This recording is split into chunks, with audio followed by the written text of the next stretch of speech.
Okay. I'm SWETZ. And I'm Steve. I used to be an average, ordinary guy. So one day a pair of magical glasses fell from the heavens and gave me the powers and rhythms of an electronic future. Now with my glasses and my cousin Steve, I just like to be on the internet. we're ushering in the future electronic. SWETZ. Steve, this is the SWETZ and Steve Show.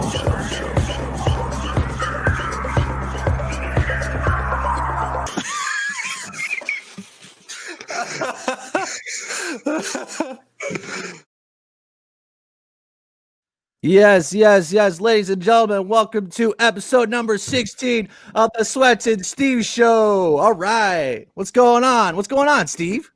Are you supposed to? You're Freddy the Krueger. I am. That's awesome. I am Freddy Krueger on a budget. This is I do have a Freddy glove, but it's all the way up in the attic, and I'm not gonna go do that. But this is the best I could do.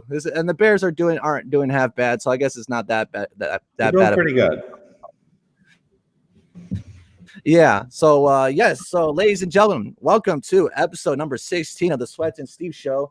And as promised, I am trying to make up for last week when I didn't dress up, and I hope you guys like this. What's going on, Juan? What's going on? Or Cass? What's going on? Oh my God, Cass. All right. Yes. Welcome to episode number 16. We have a very special guest tonight, and we're going to be talking about something that I feel a lot of people don't know about me, and kind of like my upbringings and my history. And I think it's going to be something really interesting. I think actually you'll be very interested in this as well, Steve. And kind of as a kind of like, you're more of a Chicagoan for sure, no doubt. So like it'll kind of be interesting to see your perspective is on what Northwest Indiana like is kind of like ish. Okay. But yeah, ladies and gentlemen, to introduce to you Mr. Joseph Pete. Mr. Joseph Pete, welcome to the SWETZ and Steve Show. How are you feeling tonight? Oh, pretty good. Happy to be here. Love the costume too. That's great. Oh, thank you. I worked very hard for it, except for the glove. I had to go to steal this from my brother. This is what I'm working with. It's not whether they're the worst 5-1 team of all time. It's whether they're the best team with a plus 12 point differential after 6 games. I think you could like 5-1. I think like is kind of like equivalent to the most points they could ever score in a game. I mean, if you add them up. Yeah. We have Nick Prez in the chat. What's going on, Nick? Thanks for watching, man. Indiana Jones meets Freddy Krueger. Hey, man, I'm trying here, Nick. But Mr. Joseph Pete, kind of explain or rather introduce yourself. Who are you? And your expertise that you're going to provide for us for today's topic.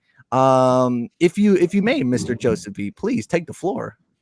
Oh, sure. I'm Joseph S. Pete. I'm a Northwest Indiana native. I was born in Hammond, raised in Highland. I spent a lot of my life here. I was gone for a while. I went down to IU to study. I was in the Army for 4 years, deployed to Iraq, was stationed out by Seattle. I worked as a journalist in the Indianapolis area for a few years and came back here. I've been working for the Times of Northwest Indiana. Very active in the local media scene. I write the NWI Business Ins and Outs column every Sunday about new businesses coming and going in the region. I'm often on Lakeshore Public Radio and occasionally on Lakeshore Public Television. I edit a literary journal, like a Northwest Indiana themed, the Northwest Indiana Literary Journal, it's called.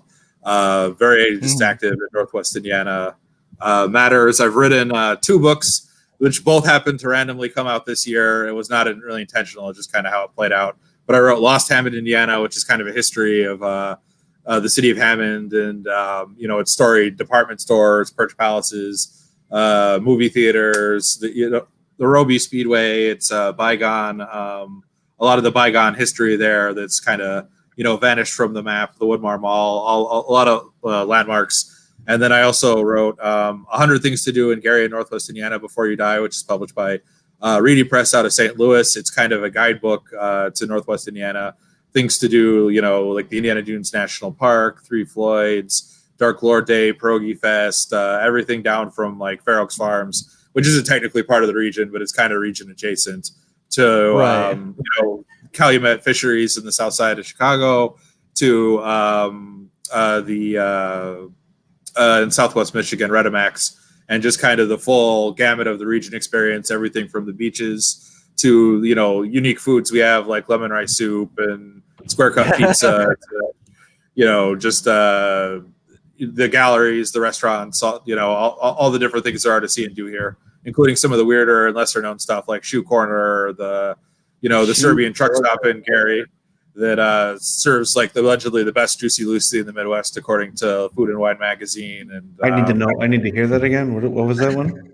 Oh, which one? The Juicy Lucy. Oh yeah, there's a truck stop in Gary off the Borman Expressway called the Balkan Grill, and it specializes in Serbian burgers that are kind of stuffed full of mozzarella. It's kind of a style it's associated with Minneapolis largely, but it's like where they stuff the burger and it takes half an hour to make. Wow. But there's one, they do the Serbian version of it at this truck stop that kind of caters to Serbian truckers and truckers from Eastern Europe, and it's gained a lot of acclaim. It's been written up a few times in the Chicago Reader. It's been Food and Wine magazine claims it has the best Juicy Lucy in the Midwest. I'm sure the people in Minneapolis might object to that, but that's the one national magazine weighing in. But it's got Wow. really great food that I highly recommend, and it's just this totally unassuming trailer like at the edge of a truck stop. Wow, that is a lot. You, It's my friend. Bulk and Grill. I'm googling it right now. Oh, All right, Balkan Grill. Yeah, the Balkan Grill. Okay, I'm gonna make a weekend trip there. It's off the Grant Street exit. It's real close to the interstate. It's just easy to, if you're on your way somewhere too, if you're going to like, the beach in Michigan City or the beaches in Southwest Michigan or somewhere like that, it's easy to hit up on the way or there or back, which is kind of what I was trying to do with that book. Because it's like people come to the region to go to like the Indiana Dunes National Park, Indiana Dunes State Park, Three Floyds, but a lot of people don't know like, other stuff that's either here in their own backyard or other stuff they can do while they're in the area. And I'm trying to, in addition to celebrating some of the bigger, well-known stuff like the, 3 Dune Challenge or Pierogi Fest, I'm trying to highlight some kind of the more obscure stuff that, people might not have heard of, even if they've lived here their whole lives. Right. And for anyone who has really kind of like doesn't have an idea of what Joseph is talking about, let me kind of like bring it back to square one. As many of you may know, as far as my artistry, my music, and like on all of my pages, I say that I'm based in Chicago, which is true because I spend half the time in Chicago. We got Mark Perez in the chat. What's going on, Mark? Thanks for stopping by, man. But the other half of time spent is in Northwest Indiana, and Chicago and Northwest Indiana have this relationship that I'm sure like goes way back, and I'm pretty sure Joseph knows way more than I do as far as like the history between the two regions. But it's a part of the general area, the Chicagoland area, if you will. That was honestly where I was raised a lot and where I grew up and where I made most of my friends. And it's a place like that. Honestly, it does kind of feel like it's home. Like it's home. Like whenever I come back from Chicago and I go through Klein and eventually I work my way like through downtown Griffith. Honestly, that's kind of like I kind of like it feels good. I don't know how to describe it really. It just kind of feels like home in a way, and everything is so familiar with it. So, but yeah, this, the region is just like, it has a special feel to it. And I felt as though it was interesting enough and it has enough history and culture and a story behind it enough to make it the main topic for tonight's show. And as we go on through the night, Joseph, I can already tell, Joseph, you were like an encyclopedia for NWI. Yeah. I've been around, I guess. Oh, no doubt. Oh, Mark Perez says Shoops. Shoops is Shoops local to the region? Is there other Shoops out there? Or There are some. Oh, it's a chain. It started in Northwest Indiana. There are a few throughout the Chicago suburbs, like the south and west suburbs. I think they still have a few locations out there. But it's actually in both of my, or it's at least in the 100 Things to Do book, because I have one on Shoops versus some people some people prefer minor done, others Shoops, but it's this great 50s style hamburger place. They've got locations all over Northwest Indiana. From there's the one in Portage that President Obama famously visited, but there was Really? Crown on the campaign trail in like 2008 maybe. But it was they have them in Cedar Lake, St. John, Hammond, Highland. They're all over the place. They specialize in like the region style burger, which is this griddled burger where it's like big and meaty, and they press down the ends so the ends are very crispy. Right. And then it's like a huge patty. It's like the size of a hubcap. Like, if you go and you order a double, the waitress will ask you like if you've had one before. It's that big. Like, and it's just a unique style of burger. It's kind of popular in among some of the more old school places in Northwest Indiana. But Kevin Pang, who used to write for the Chicago Tribune, he used to call himself the cheeseburger bureau chief whenever we're writing about cheeseburgers, and he would describe it as like one of the essential Chicagoland burgers that you have to try. And he always touted Shoops on his best like burgers of Chicago.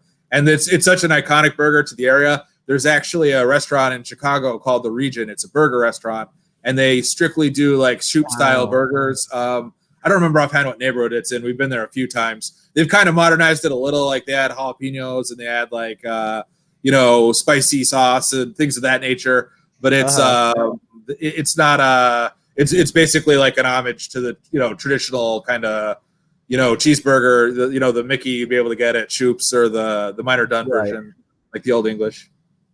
Yeah, we got a lot of Shoops fans in the chat. We got Grant, Shoops for the win. Absolutely. What's up, Grant? What's going on? And Mark, I know for sure, is a big Shoops fan. Steve, have you ever had Shoops before? I have not. I have seen the Shoops franchise. I had a burger from Shake Shack earlier, so I'm feeling somewhat prepared for this conversation. But I feel like I feel like I'm behind because I can't find the bar and grill or the Bulk and Grill from because I need a Juicy Lucy.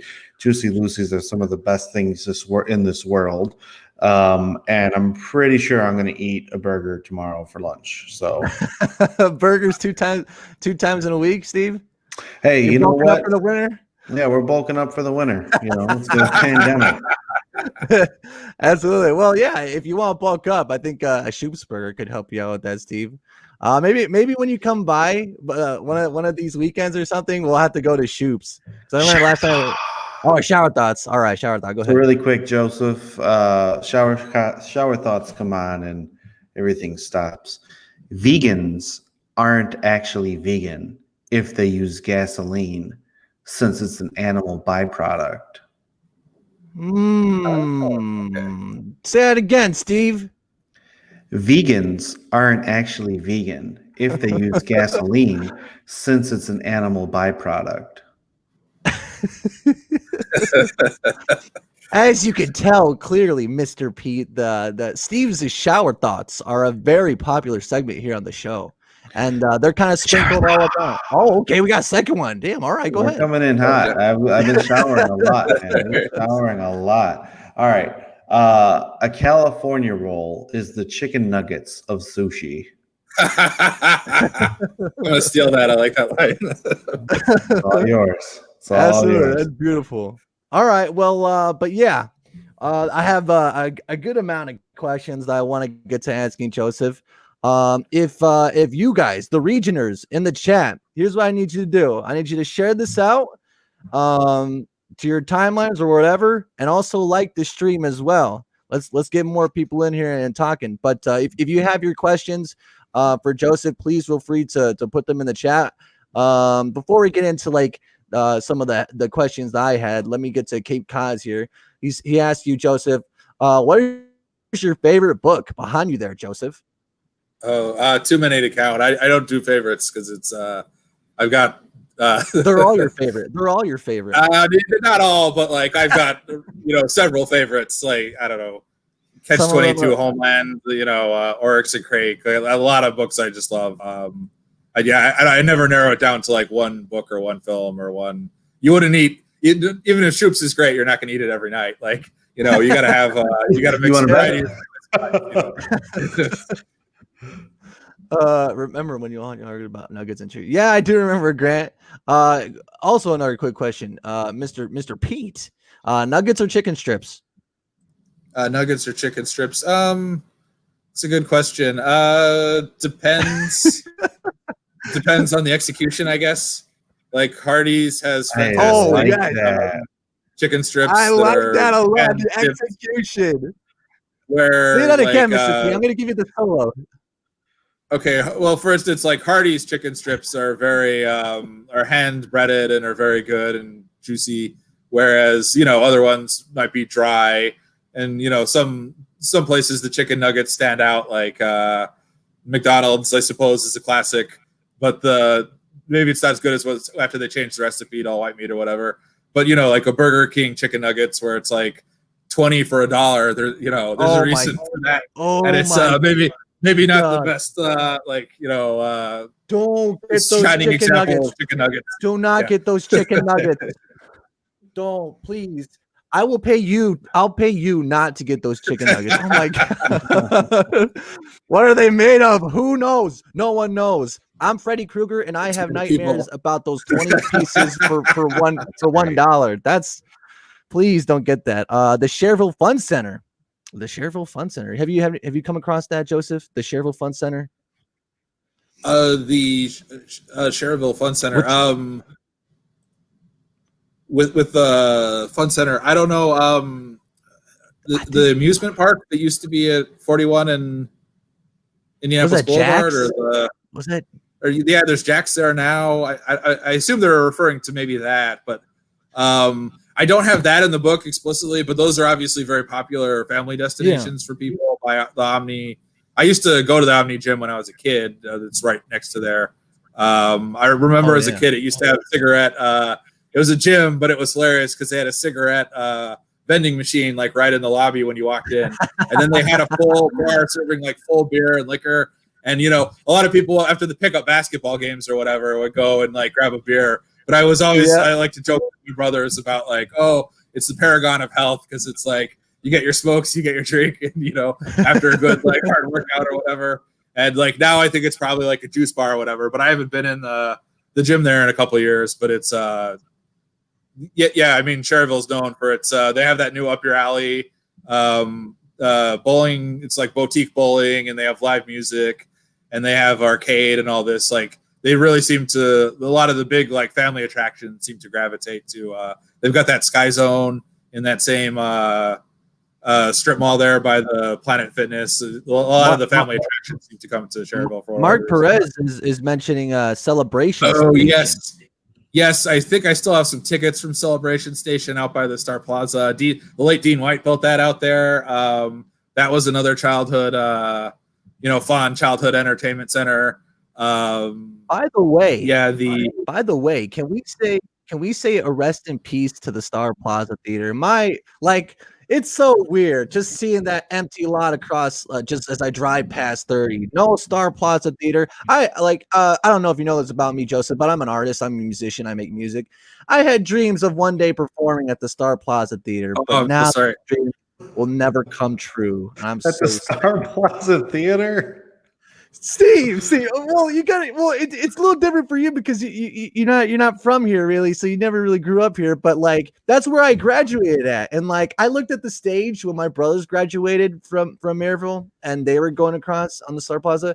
I was like, yeah, this definitely seems like it would be like a low key like for like Joseph. Back me up on this. It would be a low key just roots homecoming show. Am I wrong? Absolutely. It's seated around 4,000 or 5,000. When it first opened too, it was like it attracted some of the biggest names of the day, like Donna Summer, George Carlin, Bob Dylan. It attracted some like really top talent. But the thing is, the music industry kind of, as like album sales declined, it became more and more important to do these big like music festivals or stadium shows. and so it kind of became a little too small for like the top acts of today. So it's had a lot of like nostalgic acts in its last few years, like Weird Al Yankovic and things of that nature. But they actually had even some cool shows, like they had Ministry playing there back in the day. Like they even had some stuff that would kind of be more underground and it's but George Clinton, they had a lot of like legends like back when, but it's just like time kind of passed it by a little bit. But it was a true region icon. Anyone from the region would probably want it to be on the stage there. But it was it's unfortunate. It's like a hole in my heart when I drive by too, because it's I went there sparingly, but it was still so central to the entertainment entertainment in the area. And I'll never forget one thing though. I was interviewing as a journalist. I was interviewing the that bar in Maryville that's right by there, Catch 22. And he was talking about like it kind of depended on which show, like who was playing, kind of depended on how well they do that night. Because he was very adamant that he believed that Alice Cooper fans drank all their beer at home and wouldn't stop by like after for a show. But I mean, it had everything there. They had touring Broadway, they had the symphony orchestra played its big holiday shows there. They had rock, comedy, just any genre you can think of. They had some kind of like the Oak Ridge Boys were regulars there for every Christmas. They had some traditions, but it was definitely a legendary venue for the region. And I hear too, like anytime I talk to somebody, like the Art Theater in Hobart, they want to be the next Star Plaza. The market, they're doing comedy at that market in Valparaiso where Strongbow used to be. He's talking about they want it to be like Wisecrackers, like at the Star Plaza. Like it was just central to like region life and entertainment, and it's it's sad that it's gone, but it was that would have been in the 100 Things book if it had been if it were still around, but it's just now it's just kind of faded into memory, unfortunately. All right, that's Steve. That's it right there. That's the stage we're talking about, Steve. It's not small peanuts, Steve. It's not the biggest. It's not like Wembley Stadium, but I mean it's pretty substantial, Steve. Check that out. That was the inside of the Star Plaza Theater right there. So when I hear Star Plaza, I think of like a shopping mall. Like a shopping, like I just imagine your brothers graduating and like next to the Dairy Queen, like they're coming out. Like that's what I had thought when I saw Star Plaza, or when I heard Star Plaza. So please forgive me for my ignorance. This looks like a nice place. Mark Perez says you just don't understand. Well, we can well, hold on. Can I get the full screen real quick? Sure, go ahead, Steve. We can fill a warehouse with what Mark doesn't understand. Let me tell you that much right now. Okay? So we'll keep it. It was one of the biggest theaters too in the Chicago area after when it was first built in like the 70s. After the one at McCormick Place and the like Chicago Theater downtown, it was like right up there. But it's just like now, like the big acts now are playing like the United Center. They're not going to like like these theaters are kind of like frozen in time. Like you can still do some decent things, but it's just like there was a hotel attached to it too, where they used to have like a waterfall inside. That was also another big region thing. They used to have all these gatherings there, whether it was weddings or like Chamber of Commerce things, or anytime somebody big came into town, they talked there. But that's unfortunately gone too, and it's just all that history has just been wiped out. But it's like people have many memories. All right, go ahead, Steve. Hit that shower thought. It's very possible that the world's first time traveler has already died, but has not yet been born. I really like the segment. This is great stuff. That's beautiful. That's so beautiful. Whenever you say something that like clicks in my head on something that I thought about in my 15-minute showers, I'll spit that right back out to you, the viewers. That's lovely. Thank you. Yeah. I'm sorry for interrupting, Joseph. No, that was great. No. Anytime. It's like Deep Thoughts by Jack Handy, or it's just great. Out of the pocket, boom, boom, boom, boom. Got to keep it coming. Which actually, I want to make sure to come back to that because I know that you're saying a lot of the region stages have kind of gone or stuck in time, but the region has changed significantly, and that may change as well in the future. But I definitely want to come back to that later on. But why don't I go ahead and kind of go on to some of the questions that I had for you. So you put out 2 books, as you said. You had one that was 100 things to do in Gary and in Northwest Indiana before you die. And actually, I wonder if I can look that up like a photo of that. Let's see. 100 things to do in. Let's see. Maybe I'll have to turn it over. Okay, here we go. I'll put that on the screen so people can see. All right, this book right here. I guess maybe before we could kind of go from book to book. Before we what's going on to Retro? Retro is in the chat. What's going on, man? It's good to see you here, man. Thanks for watching. I appreciate it. Who's Retro? Retro is a friend of mine. We're probably gonna be doing a collaboration song in the future. He kind of games as well, kind of similar to me. So yeah, shout out to Retro. Thank you for joining, man. But yes, your book right here, 100 Things to Do in Gary and Northwest Indiana Before You Die. I guess, yeah, what I was going to say before was maybe we'll just go from book to book and kind of kind of break down the process as far as like how you came to write it, what was some of the processes that and everything that went into it. But to kind of narrow it down, and to my first question was, okay, all right, I guess we're headed shower thought first. Joseph, I want you to write this in one of your books because this is book worthy. Is it Joseph or Joe? What do you prefer? I generally prefer Joseph, but I don't care that much, to be honest. Okay, we'll call you Joseph. I got you. If you find no solution to an issue, it's probably not an issue to be solved, but rather a truth to be accepted. Okay, yeah, yeah, that's beautiful, Steve. I was holding that one. I was holding that one. That's beautiful, absolutely. But let's see. So yeah, I guess the first question was, well, which book came first? Or well, you said that they came out the same relative time. Okay, I remember you saying that before. So I guess my question is, what was the inspiration for writing this book right here we see before us, Mr. Joseph Pete? Oh, this one. Well, first I'll do the timeline real quick. I ended up I wrote the Lost Hammond one over a year ago, and it just took a long time for the publisher to come out with it.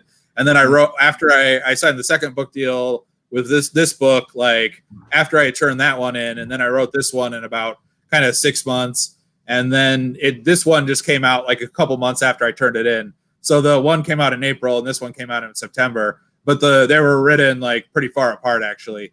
It's just I just didn't stop. I just switched to a different book after I finished the first one, and it's just the first publisher took way longer to come out with it. But this one was inspired. There was a Chicago Tribune reporter who was a Northwest Indiana native, and he had written a Native's Guide to Northwest Indiana about 20 years ago, and it was kind of the only real the most contemporary guidebook, things to do and see. And because our area kind of gets overlooked a lot, because kind of going back to what you're talking about earlier, we're kind of in the shadow of Chicago. We're kind of just part of the greater Chicagoland metropolitan area of 9.5 million people. And we're just kind of one corner of it. And then, we don't really have this is part of a series where it's 100 things to do in Chicago before you die, 100 things to do in Indianapolis before you die, 100 things to do in Cleveland before you die, and so on, St. Louis. And then Gary's in the title because the publisher likes to have a city in the title. But Northwest Indiana hasn't really had a central city for a long time. The cities in the north, they've kind of, there's a lot of stuff there still. There's a lot of vitality, but they're not central. We're more in the orbit of Chicago generally, and there's not really one dominant city. There's cool stuff to do all over the region, but it's spread all over. It's you get downtown Griffith, there's good breweries in downtown Griffith, but there's good restaurants in Valpo, and there's good, the Chesterton area is filled with all kinds of great hiking. There's a lot of cool stuff, whether it's record stores or, art galleries or whatever, but it's kind of spread out, and it's all in all these different little communities. And so I was trying to write a book about the stuff to do all across Northwest Indiana. And it had been probably 20 years since anybody had done a book like this. And it was kind of my idea to do it more contemporary. And this was part of a series, and they publish these, they have these all over the country for every city you can think of. They recently came out with one for Ann Arbor and one for, it's just, the Upper Peninsula of Michigan. They have them, all over. And I was just kind of wanting to do something, kind of a guide to what there is cool to see and do in Northwest Indiana now. Both kind of the big stuff that people have heard of, like Dark Lord Day, and then some of the just more obscure, like Dark Lord Day. Oh, absolutely. What's Dark Lord Day? That is Three Floyds in Munster. You find its beer all over Chicago. They've been around. They're one of the kind of the OGs of like the craft beer, and not just Northwest Indiana, but kind of the country. They have they're known for like very hoppy IPAs, like and APAs like Alpha King and Space Station Middle Finger, and Zombie Dust is one of their more popular. But they do these really extremely hopped beers. And they have this very like, heavy metal aesthetic, and they're very like aggressive and over the top. And they've just found this huge cult following. And then every year, it's they come out with this Dark Lord beer where it's this Russian Imperial Stout that they brewed with coffee and vanilla and molasses. And it's insanely strong. It's like stronger than wine. I forget the ABV exactly, but it's very powerful. It's not the kind of it's not a lawnmower beer. It's not like lightly sipping, but it's really coveted. Like Rate Beer ranked Three Floyds like one of the top breweries the top brewery in the world like 6 times over the past couple, decade and a half or so. And it's consistently ranked among the best breweries in the world. But they have this Dark Lord Day where they do this special bottle release, and you can get 4 bottles of Dark Lord. And it's the resale value is insane too. You go on eBay and it sells for like hundreds of dollars. And even they even sell empties for like $5 or so on eBay for, I guess, like posers who are trying to pretend that they, got to try it. I'm not sure why you'd buy an empty, but it's this big event. They bring in thousands of people from all over the country. People will dress up as like, Game of Thrones characters, that type of thing. They usually have a full day of music festivals. All these heavy metal bands, the owners are very into heavy metal. And then they also have like food trucks, and they do bottle exchanges. That used to be more popular in the early days of craft beer, but people will bring back before it like really took off in the last like several years, and stuff that was harder to come by. But people will bring like more obscure craft beers from, Florida or California or Portland or wherever, and they'll trade it for stuff they can't get at home. Because a lot of the craft beer, like the distribution is tends to be regional. Like you don't necessarily, it's more accessible now than it's ever been. But especially like in the early days, if you were into craft beer, like the only way to try something from like San Diego was to go out there and try. But now you can get like Stone at Jewel or whatever. But it's like, now it's, there's still like for true aficionados, they're trying to find that really coveted rare stuff. And it's one place where it's kind of this open community and you can kind of trade.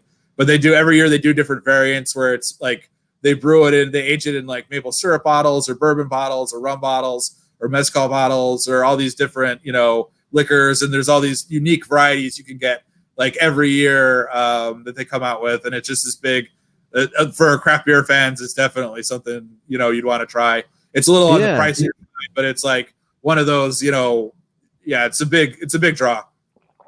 Yeah. I just randomly thought about asking you, Steve, because I know you're a Scotch man, but all this talk of hops, of IPAs, of craftsmanship, craftsmanly brewed brews. Are you a fan of that at all, Steve? Do you participate in that? Why are you using the claw right now? I don't understand. I want to do it for emphasis. I don't know. Okay. Well, because I had to compensate because I had to wear my headphones and it's hard to wear with the hat on, so I had to kind of stay true to the costume a little bit. I'm trying here, Steve. I really am. All right. Actually, I've never had beer. I only really. Yeah, I've never had beer. Doesn't interest me. Oh, okay. I know. You're kind of a bad answer for your question. That is a very bad answer. I think there are a lot of people who are disappointed in the chat. Really quick, I just have a question. So when you got your book deal, Joseph, how does a book deal look like? What's the process of getting a book deal? Because I feel like I could write a book, not to demean the whole thing, but no. Almost everybody could write a book if you put the work into it. I'm sure you could. I will. I mean, you haven't seen the show very much, obviously. I'm not. I don't think anybody wants to read. I want to read your book. It'd be like 3 pages of shower thoughts, and then like me yelling at Mark. You could turn the shower thoughts into a book. You could. Yeah, you could probably. easily turn that. He could. He probably could. It'd be a That's New book York for Times you. bestseller. It'd be a Yeah. bestseller. I promise you this. I saw a bee have a heart attack once. That'll be in the book. No, there's tons of comedy books like that. That's yeah, no, that would be an idea to run with it right there. You have a lot of comedy books with that kind of format where you have a premise like that, and then you just run with it for. But basically, like I knew I wanted to do local interest books, so that kind of narrowed the publishers I was looking at. It's kind of they're different. I mean, these aren't like New York publishers. This isn't Simon Schuster or anything, but they're books that publish like focus on local interest, where it's mainly, this is obviously mainly for the Northwest Indiana Calumet region market. There's a lot of diaspora who lived here and moved on somewhere else. It's just one of those areas like Pittsburgh or whatever, where you have a lot of people who have some ties to the area but don't necessarily live there now. But like the, that's mainly who it's for. And then there's local interest publishers. But basically, you want to come up with a pitch. You want to come up, write down a compelling case for, what your book is going to be about, who's it going to be for, what readership you think you could generate, like, that type of thing. And then just pitch it around to different publishers. If you're going to go with like bigger, like I didn't have to do that for these, but if you're going to try for like bigger, like New York style publishers, you'd probably want to get like a literary agent, and you just do the same approach where you pitch it to like, you'd come up with a book pitch and maybe write like a couple chapters and then pitch it around to different agents. And there's all kind of places you can go for listings, like Poets and Writers Magazine, Submittable, Duotrope, New Pages. There's all kinds of places. If you just Google it, you can find all kinds of helpful guides, and you just go around and you pitch it to them. And then eventually, you just got to be persistent. Eventually somebody will bite, and then you just take it from there. And, but that's basically the. We're going to get Steve to write a book. So hold on, before we do that, if I want to write a book, and I have to, by the way, my lighting sucks. I need to invest in lighting. I'm like seeing myself on this like StreamYard thing, and it's just it's actually quite fitting. Joseph's light looks good. My light sucks. No, my light's terrible. I'm sorry. I should have better than mine. No, it's great. Steve, it's actually quite fitting for the Halloween thing. You look kind of like this dark, mysterious figure. But I'm not going for that. I'm not trying to do that. Anyway, so before I write a book, let me just ask. You said you got to get an agent, you got to get a literary agent, and I probably have to get a suit too, right? No, I go to like New York. I just don't want to wear a suit. I don't want to go there and be like, "Can you buy my book?" I just don't. It doesn't seem like something. I would just sit there and be like, "Buy the fucking thing. Just buy it." Like, I got bills, bro. Come on. I spent time writing this. Did you read it? Like, what the hell? I would just get pissed off and be like, "I'm not doing this. I'm done. I don't want to do it." You wouldn't need a suit. You'd be fine without that, because there's the whole world. Like, people associate book publishers with like New York, but there's a whole world of that outside of that. Like, especially now, there's tons of indie presses. Like, my one press is out of Charleston, South Carolina, and the other's out of St. Louis. But there's tons of indie presses all over the country, or ones that aren't part of like the big 6 or whatever. And doesn't Amazon like have like some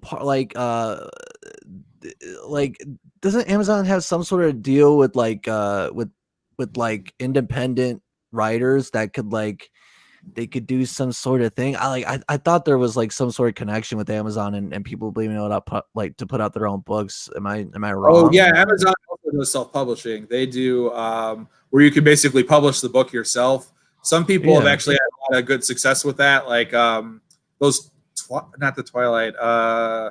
The one that was inspired by the Twilight, but the more like S&M. I forget what it's called.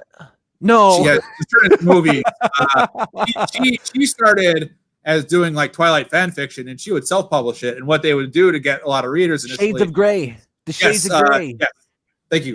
Yeah. They would do it as like either free or like 99 cents on the Kindle store, and then they get a like volume and build up a huge readership. And then once they had the readership, then they go to like traditional publishing or whatever. But with self-publishing, if you can get the readers that way, like, you're keeping more of the proceeds or whatever. But like with traditionally published books like this, like, you're only getting a fraction or whatever of the, right. But the difference is though that they'll do a lot of self-publishing. You have to basically do everything yourself. And with this one, they'll do Right. marketing, they'll get it to stores, they'll get media coverage, things like that. There's benefits or whatever.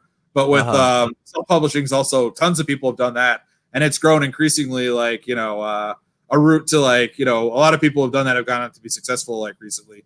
Wait, Absolutely. So 50 Shades of Grey was inspired by Twilight? Yes, It was. yeah. What? It was originally like Twilight fan fiction. I've she was never just seen or really- read. Obviously, people know I'm not like an educated man.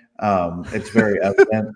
But nonetheless, I know it. I never read, and I've never seen Twilight or 50 Shades of Grey. But I am married, and I have a wife who has seen both of those. And when she's watching those, I'm on the iPad figuring out what's the best daily fantasy sports lineup for me to play. Okay. So I haven't directly watched it, but it was off in this direction. So how the hell do you get a 50 Shades of Grey out of Twilight? I don't understand. Imagination. Imagination, Steve. This is why I'm not going to write a book. I gave up on it. I'm sorry. I do think the Shower Thoughts I think has potential. I used to read a lot of the comedy books at like Barnes and Nobles and that type of thing, and there are a lot like with that where they just take the premise and then they just run with it. Yeah. Steve, you gotta run with it, Steve. But the problem is that it's not as hard as you think it is. If you just put in the time, eventually you'll get it done. To it. Put your mind to it. Absolutely. All right, I got another question. I'm sorry for dominating the questions. Wait, but before you ask that, I just want to say hail and shout out to Lord Panatra is in the chat, and then Cape Cod actually says Steve only likes scotch or whiskey when it's neat with extra ice.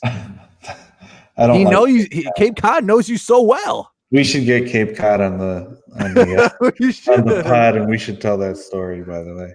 Oh yeah, I'll put out the link to join in a little bit. But go ahead, Steve. What's your question? So here's my question. So I'm looking at your book. I'm interested in it. Who came up with the cover? Do you have cover a bit like who does the cover? Because as a soon-to-be journalist, if I unquit from it, I want to have cover freedom. I don't want anyone to tell me what to put on my cover. They if you work with a traditional publisher, they generally like you get final say over the cover, but they'll generally have someone design it, and you're kind of working with whatever they design. Both of these books are actually part of a series. Like they have these 100 Things books from everywhere, from like LA to Boston to Charleston to Miami to it's Kansas City, cities all over there. It's part of a series. There's like 90 or so of the so they kind of have a set design, like all the covers are pretty similar.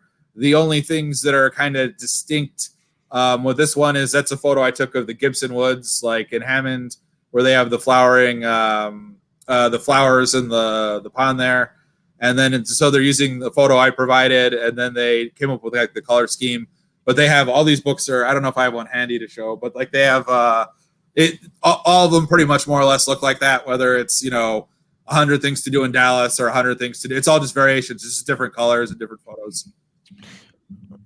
Okay, yeah. So with the book that's not in the series, they would commission like an artist, and they would do like a they design a couple ideas and present those to you, and then you'd be able to like choose kind of what you like and offer feedback. And you definitely have a lot of input and say in it and have the final say, but it's a collaborative process where they have their they have people who that's their job is they just design book covers. So do you ever get with the other people who write the 100 Things to Do and say, like, in Gary, Indiana, we have cheeseburgers, and the people in LA are like, well, we have West Hollywood, and you're like, well, cheeseburgers, West Hollywood. Do you ever do anything like that? Like, do you ever have, like, do they have like conventions? Like, like one, I think it's cool. That's kind of it's a silly question, but it's a real thing in my mind. Like, I would love to do that. They do have there's kind of an email list where people share tips about readings and that type of thing, and especially now with the pandemic, it's kind of made it's not the ideal time to come out with books. It's not because normally you do like readings and signings, and it just complicates that a lot. So there's email lists where they share, but I know two of the people I went to IU with have written these books too. Ashley Petrie wrote the 100 Things to Do in Indianapolis Before You Die, and Rachel Kipp. But all of us were like IDS from the IDS, the Indiana Daily Student down there too, and she wrote the one that just came out on 100 Things to Do in Delaware Before You Die. That one's statewide. Usually, it's more like a city or well, it's Delaware. It's pretty Delaware. Pretty small. real quick. I looked it up. I'm sorry, Sweats. I know I'm dominating this one. Oh, sure. Go ahead. I'm interested. I'm all in on this one. I looked it up on Amazon, and I'm seeing, yeah, this is pretty cool. Like, you got 100 Things to Do in Omaha. You got 100 Things to Do in Nebraska.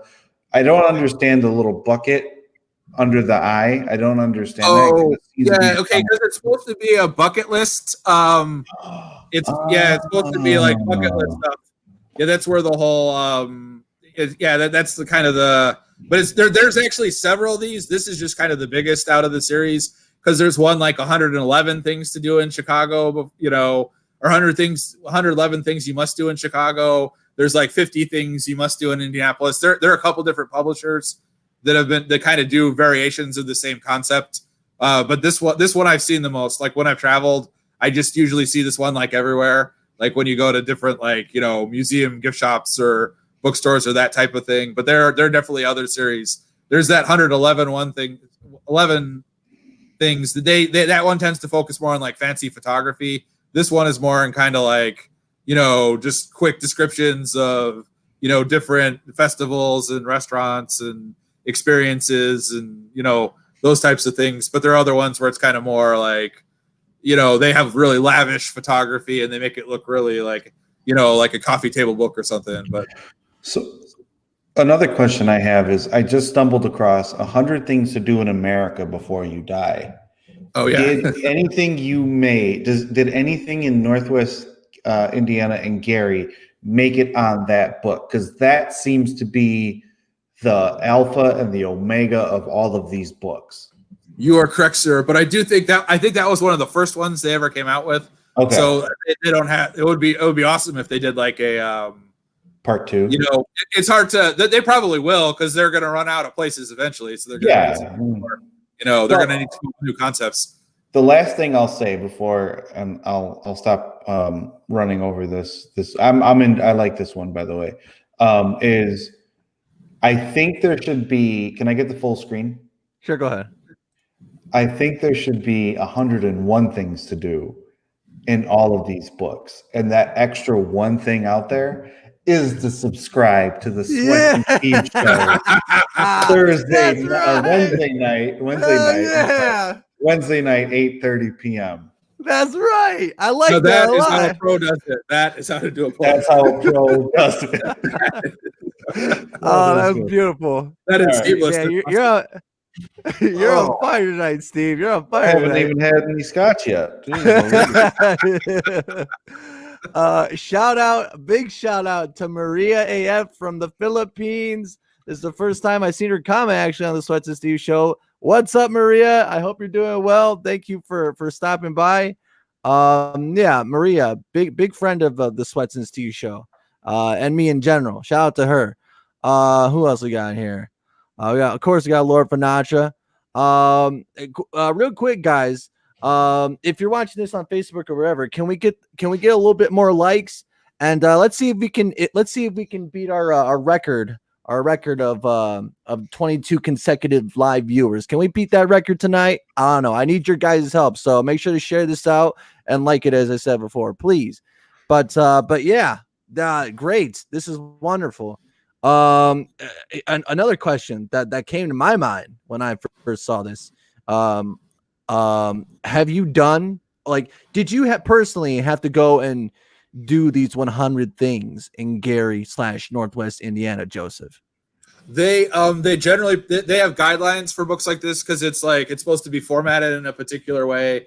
There has to be food. It has to start with food and drink. It has to go to music and entertainment, sports and rec, culture and history, and then shopping and fashion. You know what I mean? They have a format, and they do encourage authors to do as much of it firsthand as possible. because they like it to kind of be written in the firsthand experience, kind of telling people like, you know, what it's like to have the sand in your toes as you visit the Indiana Dunes or that type of thing. And I have done almost everything in this book. There might have been, or I can't remember now. I'd have to go through all 100 things, but I've probably done everything in this book. Some of it I do more frequently than other things. Like I probably eat Choops and square cut pizza more often. Yeah. And I've done I go to like the Rail Cats all the time. I visit the Lubeznik Art Center all the time. I go to Festival of the Lakes I try to go to every year. A lot of this Polish restaurants I've known to visit the Warsaw in. I do a lot of this stuff regularly, but some of it I've maybe done like once or gone there for like an assignment for journalism or something. You know, some of it I'm much more familiar with, but pretty much everything I've either done myself or written about, to where I've interviewed the people extensively before. Okay, nice. One thing that I also thought about, because we have a friend of the show, his name is Brandon Crotty. And I actually sent this to you in the messenger when we did the episode with him. He is a paranormal investigator full time. He goes around the country and searches for the truth. My question for you, Joseph, is in your knowledge of the region of Northwest Indiana, and it kind of this. What's that? What did you say, Steve? Commingle like this. We're gonna learn history. Beautiful. We're gonna learn about what president. It's Halloween. It's in the spirit of the season.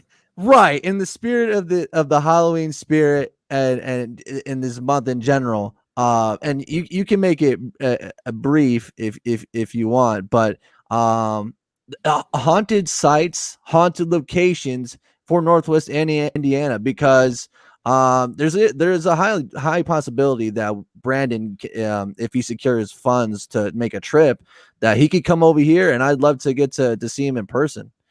So yeah, my question for you is, haunted locations, haunted sightings, are they in the book? Or if not in the book, do you know of any specific that are very popular here in the region? They're not in the book, but I can name a couple. I know I listened to that episode as a great show. I noticed you guys were talking about the Zach Baggins Demon House in Gary, and then I've written about that a couple times, and I've talked to the priest who did like the exorcisms, and he says, because he kind of keeps an eye on it or whatever, and he says people still make pilgrimages there to see it, even though it's been torn down. Yes. So you can watch that. I think it's on Prime still. The Zach Baggins, if you haven't seen it, it's where I have seen it. It was really good.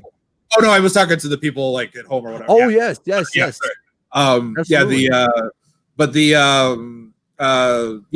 that one is one of the more notorious ones in recent years, but there have been other sites that are supposed to have been haunted. I'm trying to think. Crown Point, there's an entire book called Haunted Crown Point that I recommend, where there are different sites there. The old city hall where they have a haunted house.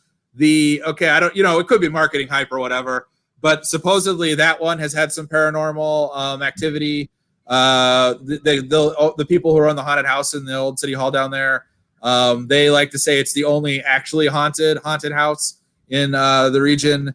And then there is I don't know it's necessarily haunted, but the Decay Devils in Gary this Saturday are doing a tour of the Tolston Cemetery in Gary, and they're going to have paranormal investigators with them, and they're going to do like a mini ghost hunt and let people kind of use some of the equipment that you've seen on TV, like the boxes and whatnot. And I'm trying to think of other sites. I think there's because we've had a share of morbid history, like Belle Guinness was a notorious serial killer in Diana of the Dunes. One is there's a lot of, it's not necessarily haunted, but like my Lost Hammond book deals with a lot of kind of grisly stuff, like at Wolf Lake, where they dumped a lot of bodies there. Al Capone had murdered some of his rivals and dumped them there. Leopold and Loeb, the thrill killers, they killed a kid from the University of Chicago just for their own amusement. They dumped the body there in Wolf Lake, which straddles Hammond and Chicago border. And then they did there was a serial killer, Andrew Uridalas, who was executed in California pretty recently. He also had dumped some of his victims out that way. So you do have Wow. some grisly stuff that's happened in Northwest Indiana, and I'm trying to think of other sites that are Barker Mansion. Go ahead. We'll just briefly. Okay, Barker Mansion. It's not necessarily like haunted. I think I've heard some things, but it's in Michigan City. But they do like a candlelight Victorian tour for every Halloween, where they have people come in and they, they turn out all the lights and they try it for a really spooky like experience.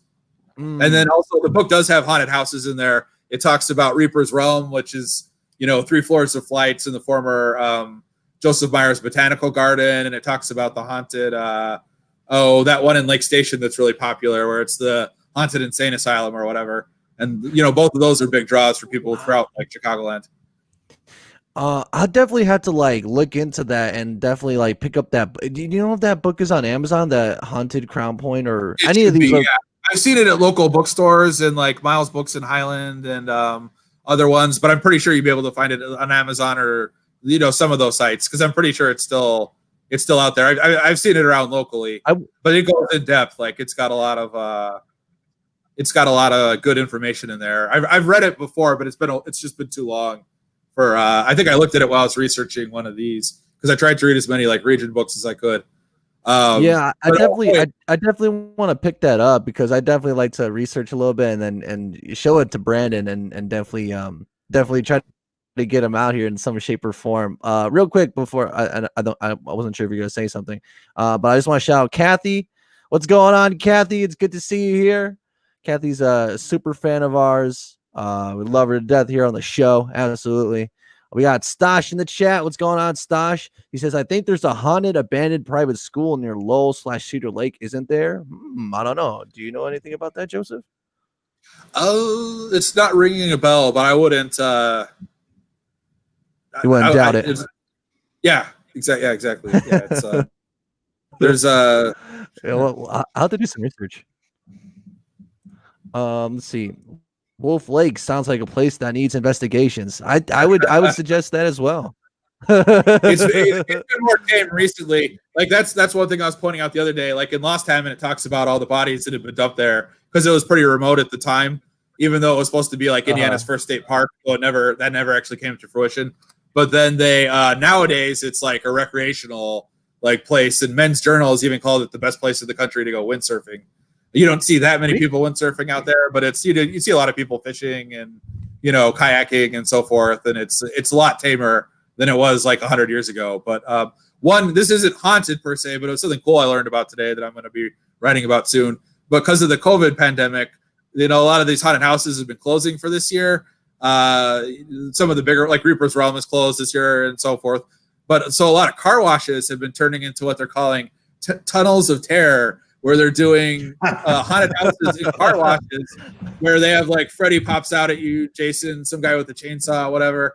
But you're sitting in the car the whole time, so you're doing the social distancing too, or whatever. And there's one in Dyer that's doing that. It's for the Halloween season at night. It's turning into a haunted house, which I kind of thought was neat. Like, wow, it seems like a cool concept.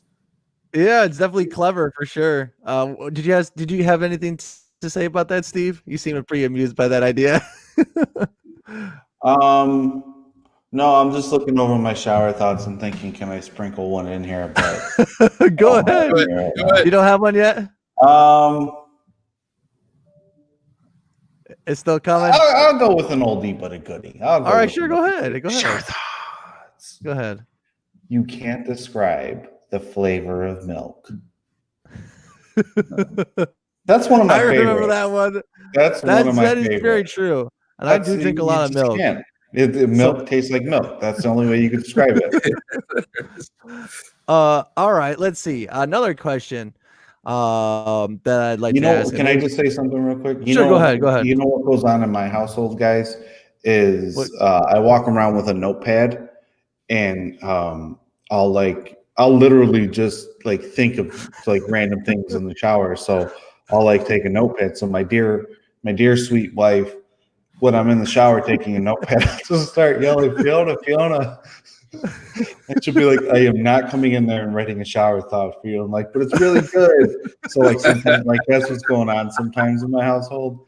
And like the other day, literally, like the other day, my son, he had my notepad and he did something with it, and I had this wonderful thought, and I can't put it in my phone or anything, so like I have to write it down. I don't know why. I get so I'm not like a particular man, Joseph, but I get so like I need to write it down. It needs to be in there. And he's running around, and I'm just like getting so mad because I lost a shower thought. But then I take those shower thoughts and I put them on my computer. So I have like 60 shower thoughts that are just kind of here. And I typically delete them afterwards. But like I leave the ones that I really, really like because I don't know, I'm kind of particular sometimes. So is it like that with you when you're writing things, Joseph? Like, what's your writing process? You see how I got there? Segue. Oh wow. Okay.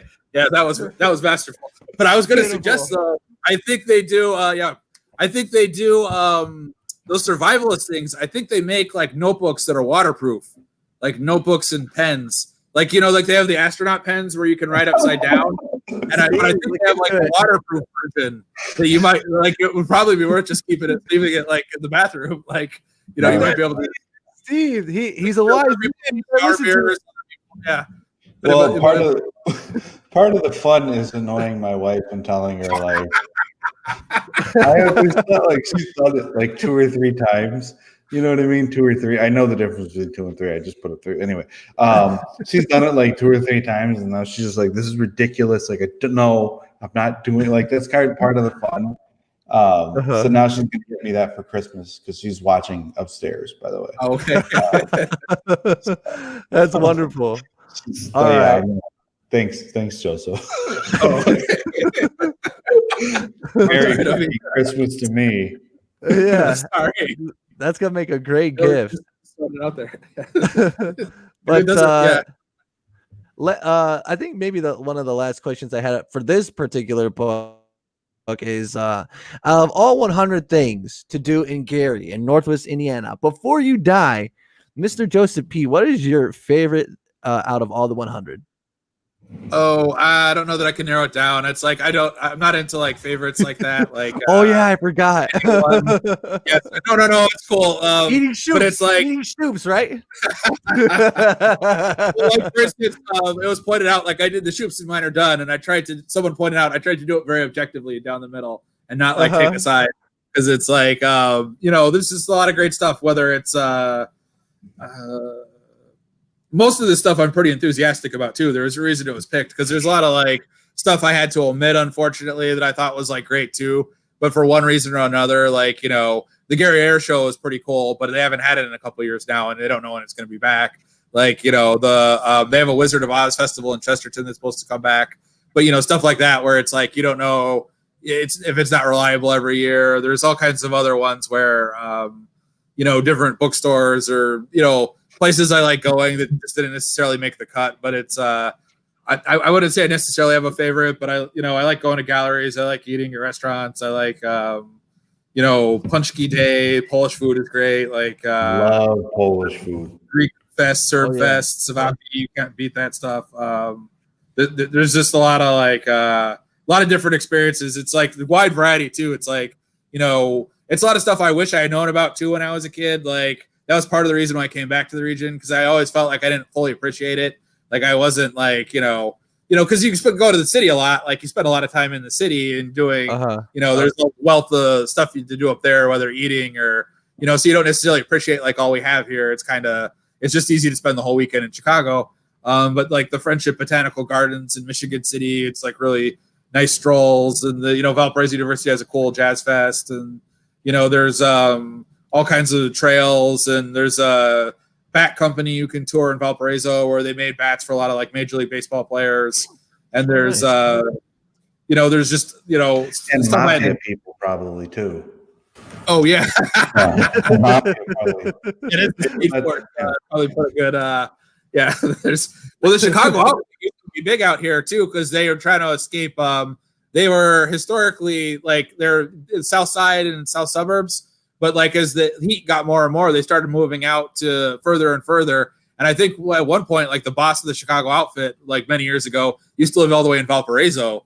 Like so, it was there was And there is in the Lost Heaven book, there is a story on the Syndicate in Cal City where Dory Funk, one of the famous professional wrestler, like the Funk family, was raised in Hammond. And he went to go steal.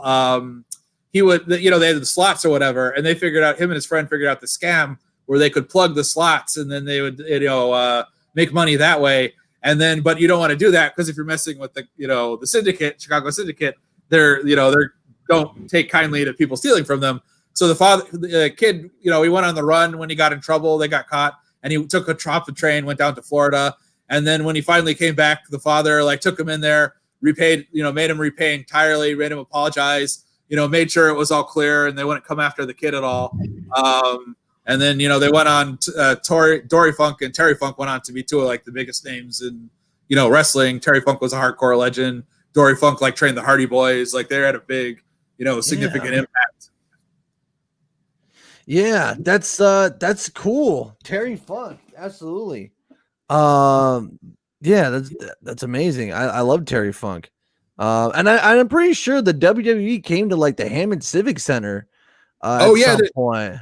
They still do. It used to be more frequent, I think. They used to have a ton of boxing there and everything, and wrestling. But they've done shows there even recently.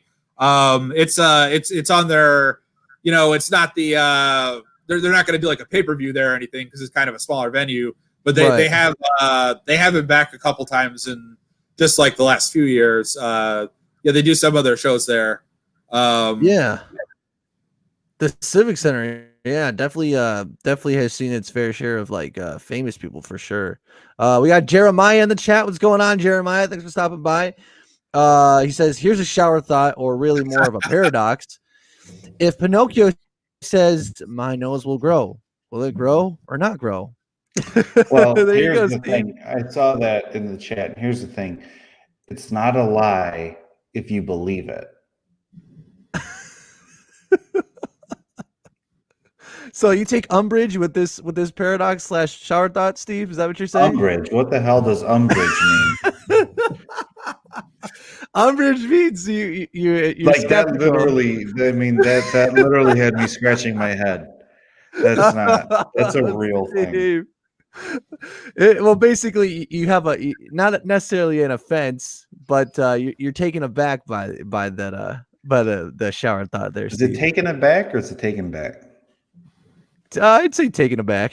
Taken aback? A phrase. A turn of phrase. It's whatever you like, Steve. All right, go ahead. Yeah, go ahead. The Kool-Aid Man. Hold on, my thing. Okay, never mind.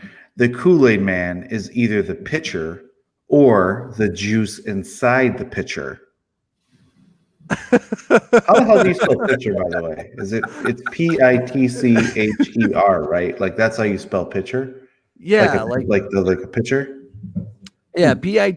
We get a lot of use out of that word, don't we? We do. Hey, we do a lot. We do the best way we can. Stash says Celestian Prep School in Cedar Lake. That was what I was thinking of. Oh, You ever hear of that? I'm not familiar with that one. I'm not as familiar with Cedar Lake as much as other places in the region. I get out that way a little bit. Lemon Lake's in the book, so is the Lighthouse Restaurant. Hell yeah. But I'm not super familiar with that one. But it wouldn't surprise me. There's one thing the region has no shortage of is abandoned buildings. So, and a lot of them have really lengthy or maybe macabre histories. So it's definitely possible. Some of it I wonder too, because there was that Darren Van serial killer in Gary a couple years ago, and he was depositing bodies in abandoned buildings and in even in motels in Hammond, and it's you have to wonder about some of that stuff. That's so rude. Yeah. So rude. Dumping so bodies in a motel. Yeah, imagine you go to Motel 6 and you rent room 12 and nobody knows that there's a body in there. And me and you, we're renting a room in the Motel 6. I don't know why we would be doing this, but we're doing it. Okay. And we're we'd like a room for two, please. A double seater. We're twins. It's not like that. Or we're cousins. It's not like that. And we go in there and there's a body in the room and we're shocked and we have to go tell the cashier at the front. What is it? Who gives you a room at a hotel? Is it a cashier? What do they call it? Is it a bellhop? Clerk. Who's the bellhop? Clerk for sure. Yeah. You have to go tell the clerk, hey, that room's not going to work out. And they're like, well, what's so unpleasant about your stay? You're like, it's kind of a dead body in there. So what if we get the dead body out? We're taken aback by this. Yeah, there you go, Steve. What does that mean? I'm scratching my head here. Well, that's the thing, though. I bet that room is still in circulation. Like, I bet they didn't take it out of commission, and I bet you could go there now and unknowingly like run a room that like someone was murdered in. I was watching Unsolved Mysteries, the Netflix show. Really good show. I loved it. And one of the episodes, they were trying to figure out like a girl shot herself, and the way that she shot herself, like the gun was backwards. So they're like, well, how did this happen? And they're reconstructing the scene. And I'm thinking the whole time, imagine, because they showed the room that she killed herself. They showed the room number. And I'm thinking to myself, like, this happened 24 years ago. Imagine if you stumble across this show and you see 8250, like I stayed in room 8250 afterwards. Like, somebody died there. I can't believe that they would do this. Like, why would they give me a room that someone died in? But we have a cousin, SWETZ and I have a cousin, and he used to work for Groupon. And I remember the first time I ever heard about people dying in hotels I was like 21 years old, and the back of my head blew off. Because he told me that the amount of people that get found dead in hotels is so high. And I'm like, it doesn't make sense to you until you hear it. That, yeah, people go to hotels to kill themselves, or people go to hotels to kill other people. Yeah. So terrible. It's disgusting. Yeah. You don't find that shit in Airbnb. Shout out to Airbnb. Yeah, shout out to Airbnb. Are they today's sponsor, Steve? We haven't had a sponsor time, Steve. You know, where are we going to get paid? Where are we going to paid our fair share, Steve? I guess I don't understand. Go ahead. Oh, did you freeze? Oh, I have a shower thought, though. Oh, shit. Let's go. Unsolved. Okay. Unsolved mysteries. Shouldn't it just be mysteries? Hey, what do you think of that one, Steve? That's pretty good. I think I saw that on Twitter. And I'll do fairness. That's not an original. Yeah, but I'm just we like that show in our household because we like how it has everybody had amnesia in the original one. Like somehow, like it was like every other episode. Someone somehow developed amnesia and couldn't remember anything. That was a very good shower thought, because like you don't realize how redundant Unsolved is in that title until you hear it. Yeah, you get taken aback. You get taken aback. What word do you use? Umbrage. What was I going to say? Yeah, the amount of people who die in hotels, pretty alarming, kind of rude. Don't see that. Sponsors. So I guess I don't know how sponsors work, because I thought that I could just come on the internet and say, hey, we're sponsored by Quip or LaCroix. Drink it. And all of a sudden, like there was algorithms and everyone would come, and then like money would start flowing in, and it doesn't work like that. You know what I mean? I thought by us going to Manscaped's page, it doesn't work like that. They actually have to agree to sponsor you. So I kind of made a fool of myself when I sent them an invoice. Hey, man. And then I sent another follow up on the invoice. Like when I requested, I literally requested from their account on what is the app? There's an app on Venmo. I literally requested money on Venmo from their official page. Really? What did you say? I kept nudging them, because it's nudging's the thing, and somebody emailed me and said, "We don't know who you are. Please stop requesting money from us." So I got mad. a fake Twitter, and I like just started bashing them about their crappy. So what's worse? Was it? Were you saying Manscaped? You're nudging? I was nudging Manscaped. I was nudging Quip, even though we didn't shout him out. So what's worse? Their emails back to you, or Bret Hart dissing you and telling you our money's not good enough? Yeah. I don't know if you saw the Redman cameo. I don't think so. But I got a cameo for SWETZ. I don't know if you know this or not, but he's an artist. And I got a cameo for him, and it was awesome and it was great. But I wanted to have Bret the Hitman Hart say like, "Hey, it's me, Bret the Hitman Hart, and you're watching the SWETZ and Steve show. They're the excellence and execution, yada yada yada." And like I kept like requesting it of him, and then he says, "Yeah, I don't want to do that." And I was just like, "Well, why the hell not?" And then I got mad at him, and I said, where he's affordable on an episode, and I guess he saw that episode, and he says, "What the hell do you mean affordable?" And I said to him, like, I didn't make the fact that you're $160 on Cameo, Bret the Hitman Hart. Like, that's not me. Like, the Rock's out here. Yeah, like that's your decision. You decide to go for that. I mean, the Rock's out here for $300 a pop. You know what I mean? Like, I mean, it's not my fault that you're not the Rock. You know what I mean? So he got mad. And then, affordable isn't even that derogatory. It's not even that. Yeah, it's more about me than it is you. So I mean, he got offended, and I fuck him.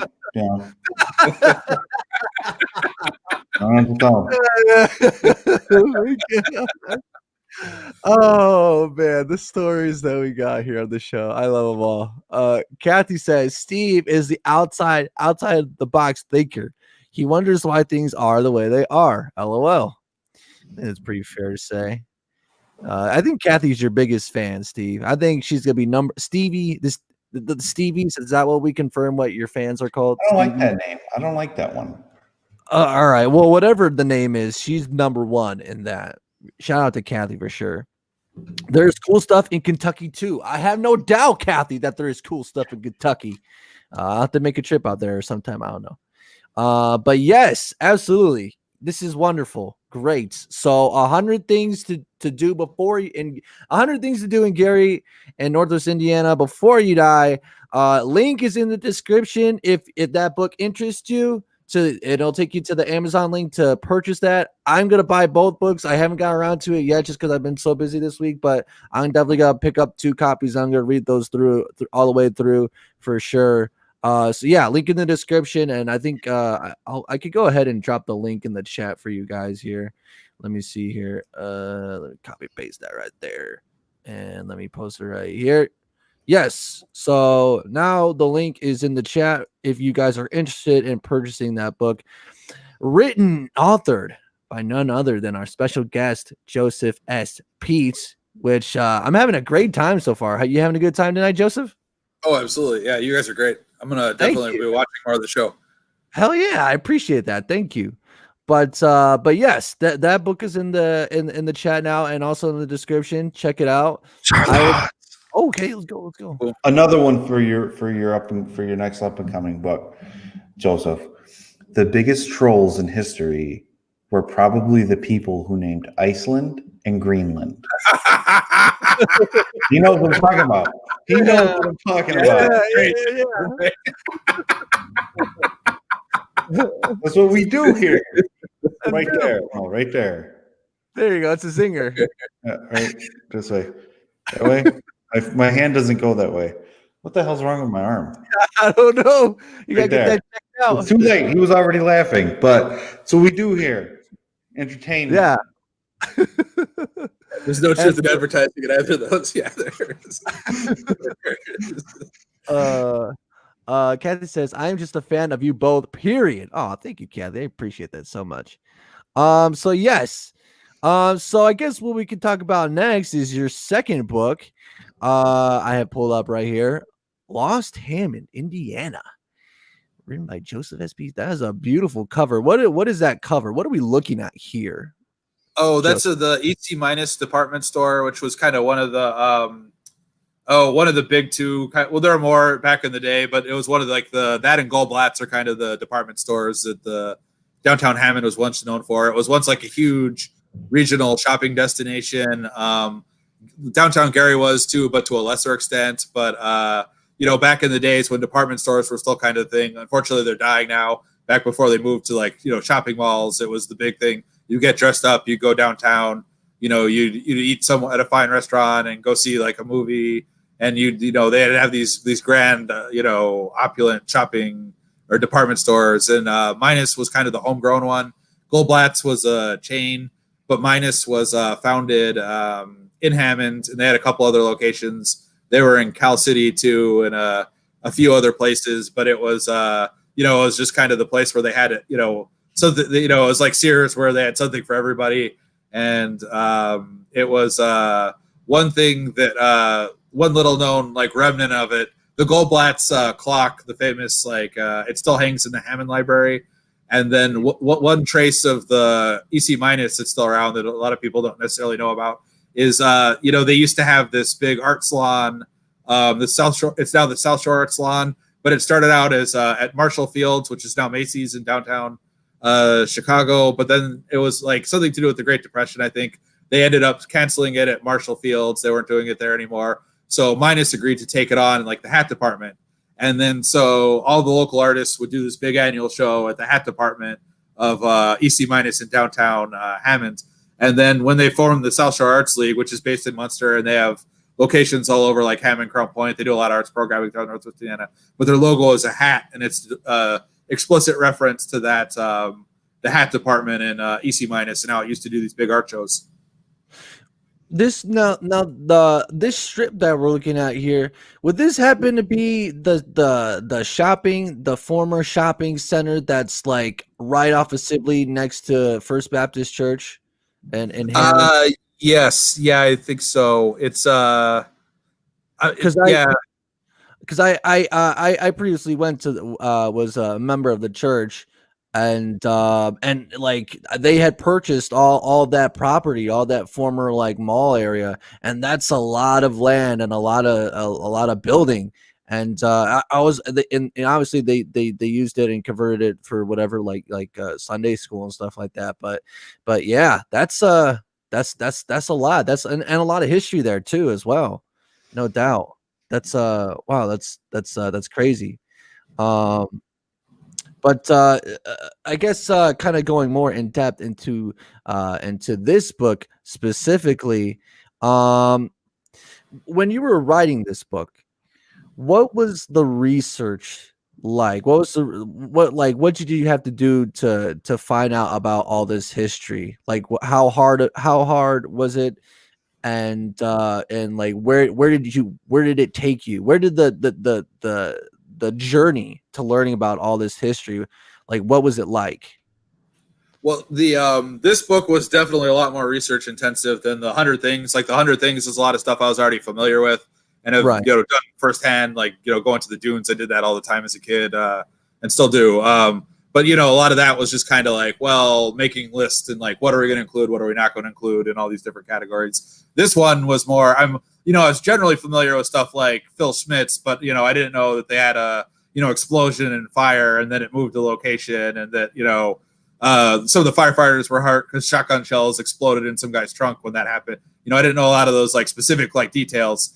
So I had to do a ton of research for this one. I was in the Susan's, and I got to give a big shout out to them. The Susan G. Long history room in the Hammond Library downtown.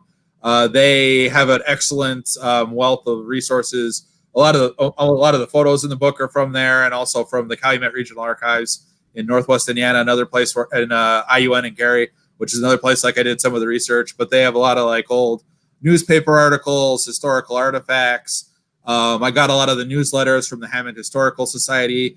It's unfortunately defunct now, but I was glad I was able to use it for research. But the Hammond High School History Class of '59 website had excellent stories, and there have been a lot of books. I think this book seems to have really struck a chord with a lot of people, and I think part of the reason is because people write about Gary all the time because it kind of had this dramatic like rise and fall, and you have a ton of history books about Gary.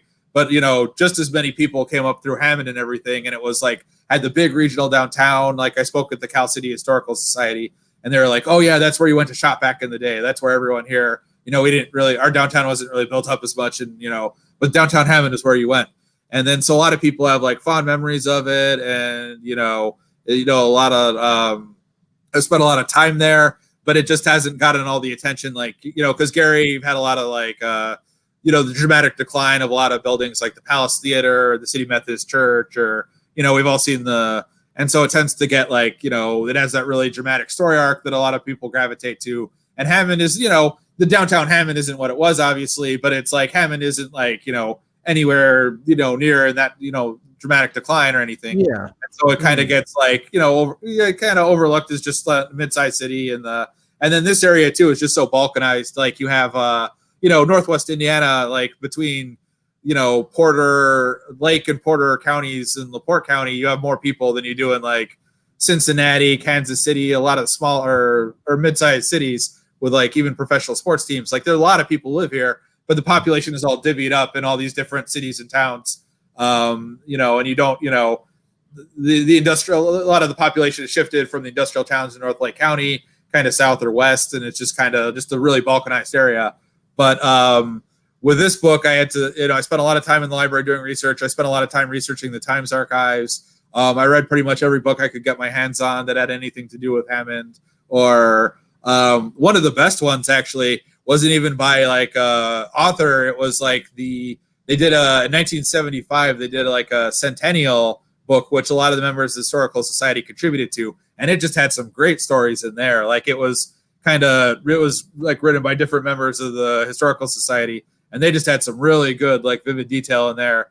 But I just try to bring to life a lot of the old, like, what it was like to shop downtown or see a movie downtown, or, they had like, there was, we have the casino now, the Horseshoe Casino, but gambling's been there for forever, because there used to be like the Roby Speedway. There was like a horse track and boxing right across the state lines where Chicagoans would go down, because the gambling was banned in the city. So they would cross the state line to go gamble in Roby, which later became part of Hammond. And then, later after the governor actually sent the Indiana National Guard to like clean up because the local politicians were so corrupt at the time, like they bought everybody off. And so they just, ran this illegal operation like in the open for years and years. And the Indiana governor eventually sent in the National Guard, and then they turned it into like a racetrack.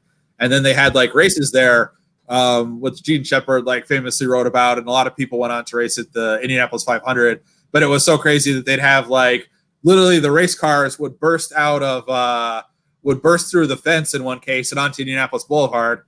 And there was another case, like they ended up shutting it down because there was a case where the tire came off, because it was like racing was a little more primitive back then. It wasn't, they didn't have these $1 million pit crews or anything like that. And a tire came off of one of the race cars and went into the stands and like killed 6 people. Like they've had really bad, really bad like wrecks and stuff. And it was, there's just a like rich, colorful, long history. And I just, it was, a lot of books, a lot of like, originally I was going to interview more people. That was my original approach, but I kind of decided as I was going about it, it just seemed more going off of previously published stuff, especially newspaper articles, seemed to be kind of more of the path I wanted to go down. Because this book is also part of a series. There was unfortunately, I was limited to basically like 208 pages it ended up being, but I had to cut like thousands of words because it kind of exceeded their limit. And there's only so much. Like I wanted to include stuff about churches and schools and that type of thing, and I wasn't really able to get around to it because there just wasn't the space for it. And then I also wanted to, I started doing it early on, and it was like Lost. It's about bygone institutions, like the Parthenon movie theater and the Paramount movie theater and a lot of the like stuff back from the glory days. But I was doing the research in the IUN, and James Lane, a professor there, has written Steel Shavings. Like he's really documented the region really well over the last few decades, like historically. And he brought up like, he doesn't like Lost stuff because it's kind of like, he didn't use these words, but there's a tendency with like urban ruins. Like people have described it as like ruins porn and that type of thing, where that people tend to fetishize like, the decline and everything. And I didn't really want to do that with this book. I didn't want to make it like, look at the old glory days and look, it's all gone now or whatever. And, Rust Belt America is decaying. Or I tried to really tie everything to the present. show how much of the city's kind of left and how it's just kind of evolved. And then, because downtown Hammond isn't what it was, but like that's true of cities all over the. No one's shopping at downtown department stores anymore. Even in big cities like Chicago and Boston and places like Macy's is barely hanging on. Like it's just the shopping habits have changed. It doesn't mean that one particular place declined. It's just lifestyles change over time, and like the way people shop, like people are shopping on Amazon now.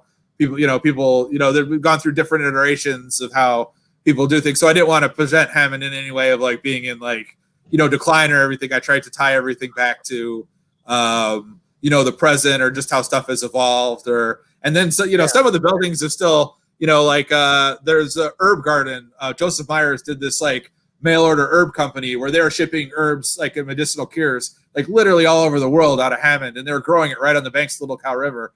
And then a lot of people don't know this, but like the Reaper's Realm, that mansion there, that's where he used to run this big international herb operation, and they had like hundreds of workers like picking and sorting through and cutting and drying herbs that they had like the Herbalist magazine they sent out all over the country. It was like Sears of like kind of like alternative health. And then but like people all over the country like ordered from there, and eventually like they kind of they're still operating today in Hobart, but it's like not nowhere near the scale of what it was. But then that's like Reaper's Realm now, and that's that draws people from all over. Every Halloween season they have like a carnival outside, and there are lines like literally down the street. It's like you have to wait for a couple hours to get in usually, and they draw people from not all across the region, but people go from all over like Chicago. It gets reviewed when the Reader does its annual haunted house issue.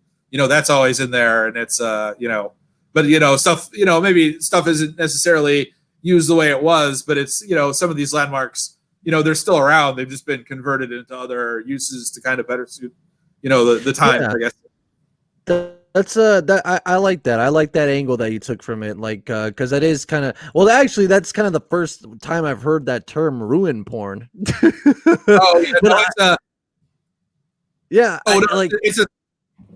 I'm sorry. Go ahead. I'm sorry. No, go ahead. Oh yeah, well yeah, I definitely like when you say that. I know exactly kind of what you're talking about. A lot of one of the one of kind of the most infamous ruin porn scenes, I guess you could say, for the region is it's some I think what is it, the Palace, the like abandoned and run down the Palace Theater where the Jacksons played a show in Gary. I don't know if that's something like that.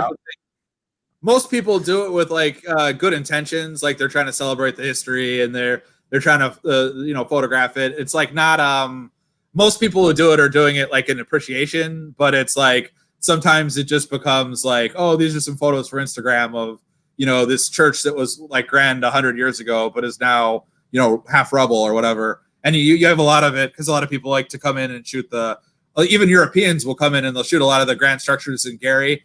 And they'll go to like Gary and Detroit, and they'll go, try to shoot some of the like photograph as much of it as they can, because some of it's been described as like America's Rome or whatever.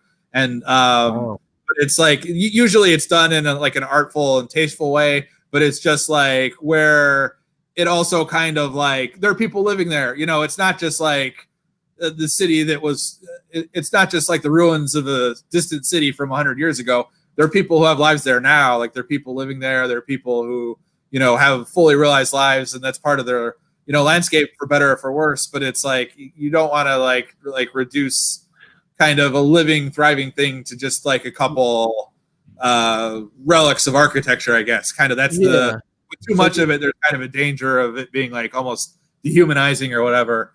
But you kind of wanted to shift the narrative, so to speak, or subvert the narrative to kind of like give a more a nuanced look at what really is, so to speak, right? Absolutely. Yeah, absolutely. That's wonderful. I like that. And I guess one of the question, it's I guess not really Hammond specific, but kind of going to Gary.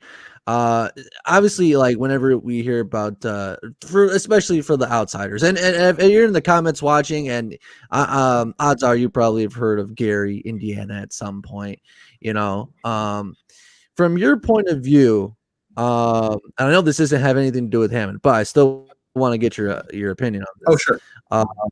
Yeah. So from your point of view, Like obviously Gary is like at like, and its heyday was like so massive. The steel yards, the steel production. I'm not sure what time period it was when that was really in its like prime. Um, but yeah, it did have someone, I guess you could maybe say, for lack of a better phrase, a fall from grace or power. But from your perspective, Joseph, a lot of bad connotations come with the name Gary, Indiana. But from your perspective, what do you see it as? What are the cons, and then what are the pros, and then kind of like what's your image? What's your image of like the city of Gary? Well, Gary has certainly had its struggles. I mean, since between its heyday is generally considered like 1906, since the mill was built there, the Gary Works steel mill, and maybe the 70s when the steel industry started to decline, and then there was kind of like an exodus from the city, and the jobs started to dry up. But it's I've always felt the reputation there is kind of it has an excessively negative reputation that I don't think is founded in fact. Like, it does have a lot of struggles. There are a lot of abandoned buildings. The crime is not as much of an issue as it used to be because like so much of the population is left. But like, I've never gone there and felt unsafe or anything. Like, there's all kinds of, it's like, right, it's part of the 61st American National Park is there. Like, you can go to Miller Woods, you can go to the Paul Douglas Center for Education, Marquette Park. Like, there's a ton of like natural beauty you can enjoy there. It's got one of the very unique ecosystem with the dunes where it's one of the most biodiverse areas in the country. You can go hiking in Miller Woods and you can see like cactus next to pine trees. Like, it's just kind of like, oh yeah. There's a lot of cactus in the dunes areas, like small. They're not like full, like the, the Roadrunner cartoon ones or anything. They're more like toward the ground, but it's kind of you're hiking. Yeah. Because it's just constant renewal because the sands are always shifting. So what happens is it'll kill a lot of the plants, but then the organic matter will support life. So you have like all kinds of crazy stuff. Like, you hike through the Miller Woods and out to the beach, and you'll see like dead trees in the middle of the beach, and it just looks like almost like this post-apocalyptic, but it's just constantly like cycling and moving and renewal. And you can see great herons, and you can see muskrats and beavers and just all kinds of tons and tons of deer, all kinds of wildlife. And then there's a lot of vitality and arts and things going on in Gary. It has, I feel its bad reputation is overinflated by people who don't go there. And granted, like some parts of the city, like the Miller neighborhood, is a lot of very active dining and culture and those types of things. And other parts are, I've been to blocks where there's only one resident left, and all the other houses are abandoned or like were burned in arsons. There are a lot of very real struggles there, but there are also a lot of good people, or they're putting in urban farms, and they're trying to address food deserts, and they're doing a lot to improve the city. And they've been making progress. They're tearing down some of the abandoned buildings. Unfortunately, some of the ones with a lot of history, but I feel it's always been overblown.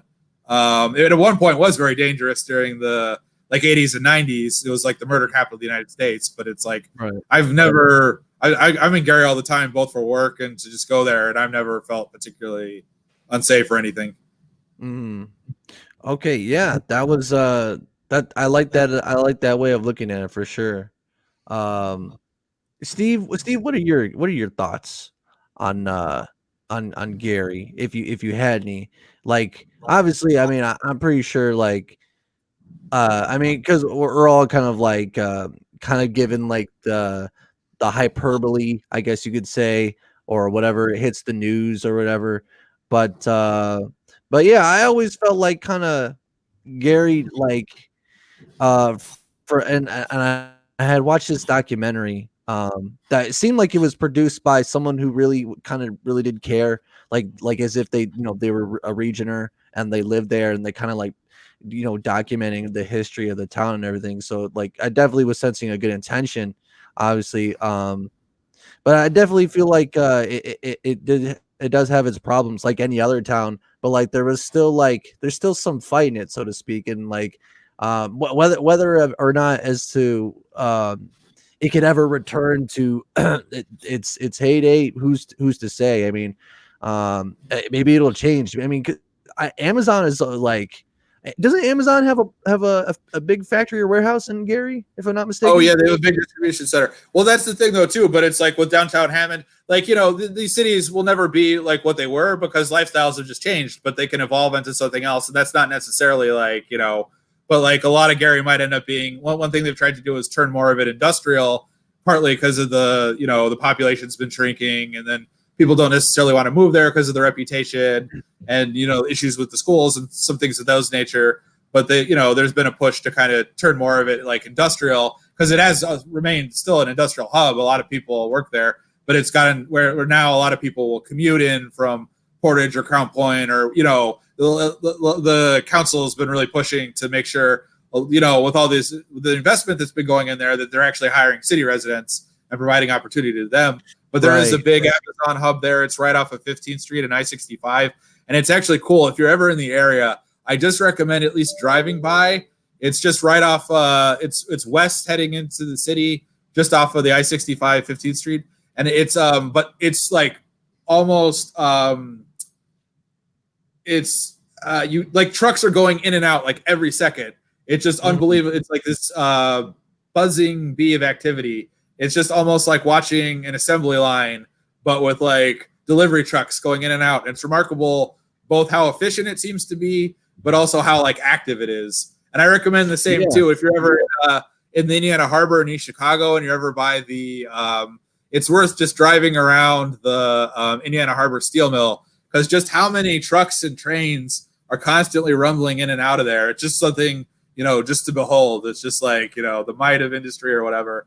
But it's that's always held a draw for me because my family has long, worked in that.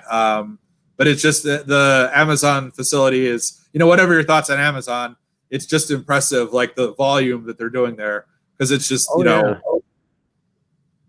I think Steve, you seem like and I don't know why I think this, but I feel like you get a lot of your packages from Amazon, Steve. I feel like you're a big Amazon user. Not really. No? I guess my thought on Amazon is this. The only way I can describe it is in a story. Can I have the full screen? Sure. Go ahead. It's a story of a scorpion and a frog. And there was a scorpion and a frog, and they were sitting at the mouth of a river, and the scorpion looked to the frog and he said, "Hey, will you take me on the other side? Because I need to go over there." He says, and the frog looked at him and he says, "How do I know that you won't sting me halfway across the river?" And he said, "Because if I did, then I would die too." And the frog said, "That makes sense." So he says, "All right, I'll take you, hop on." So he hopped on his back, and the scorpion is on the frog's back, and he's moving along, and then lo and behold, it's not what it sounds like, but lo and behold, the scorpion stung the frog, and the frog's body was paralyzed, and he was starting to drown, and he couldn't move anymore. And he looked the scorpion in the face, and he said, "But why?" And the scorpion looked back at the frog, and he said, "Because it's in my nature." So I just want all of our viewers to really think about that. I want all of our viewers to think about that, and I want them to, internalize that story. Make sure you like, share, and subscribe. Make sure you like, share, and subscribe. You share, especially the sharing part, because the lessons that you get here it's not only laughs, it's not only great guests, it's not only shower thoughts, it's not only SWETZ, it's the lessons. You know what I mean? It is the lessons that you get here that are going to propel you for success in or outside of this like box that we live in right here. That's a perfect dimension, 16 by Yeah. 9. Yeah. All right, so basically what you're saying, lessons learned on the Sweats and Steve show, priceless. Is that what you're saying? That's right. I still have no idea what what you're trying to say for yourself there, Steve Wick, but Amazon. But I think I think Amazon is Scorpion. Yeah. I can't say whether the scorpion or the frog because you never know what's going to happen in the future. You never know, like if you need a job and you got to go work in a warehouse or something like that. You know what I mean? So I'm not saying they're one or the other. All I'm saying is just think about it, everyone. We should get Jeff Bezos on the pod. That'd be great. Yeah. I wonder how much his cameo is. It has to be. Speaking of Jeff Bezos, Oh yeah, go ahead. If elevators hadn't been invented, all the CEOs and important people would have their offices on the first floor as a sign of status. Damn. That's actually pretty good. That makes a lot of sense, Steve. Full disclosure, I wanted to use that one tonight, so I worked it in when we started talking about Amazon. Oh. Kind of late. I just kind of like let it kind of get there. That's beautiful. That's a beautiful. You're getting a lot better at segueing, Steve. I am segueing like a motherfucker. My favorite Mitch Hedberg joke is Mitch Hedberg joke is kind of similar to that, where it's like when escalators stop working, they become stairs, or they never stop working, they just become stairs. But anyway, yeah. That's actually that. I have a buddy, Kyle. He's also a musician as well. That's actually he loves Mitch Hedberg, and that's one of the jokes that he always brings up. Is like when I think like whenever an elevator breaks down, they say sorry for the inconvenience or something. But when an escalator breaks down, it's just stairs, and it's just say sorry. Oh yeah. Yeah, I like the donut one. He doesn't want the receipt because he's like, we don't need to bring paper into this transaction. But you deliver his lines better. You sound like him when you. Thank you, I appreciate that. But yeah, so Steve, all this talk about Northwest Indiana, the region, Hammond, Gary, Crown Point, and pretty much the region. All right. What does it make you think? Like, what was your if any at all, Joseph call home, and how has it changed since we've started talking about this?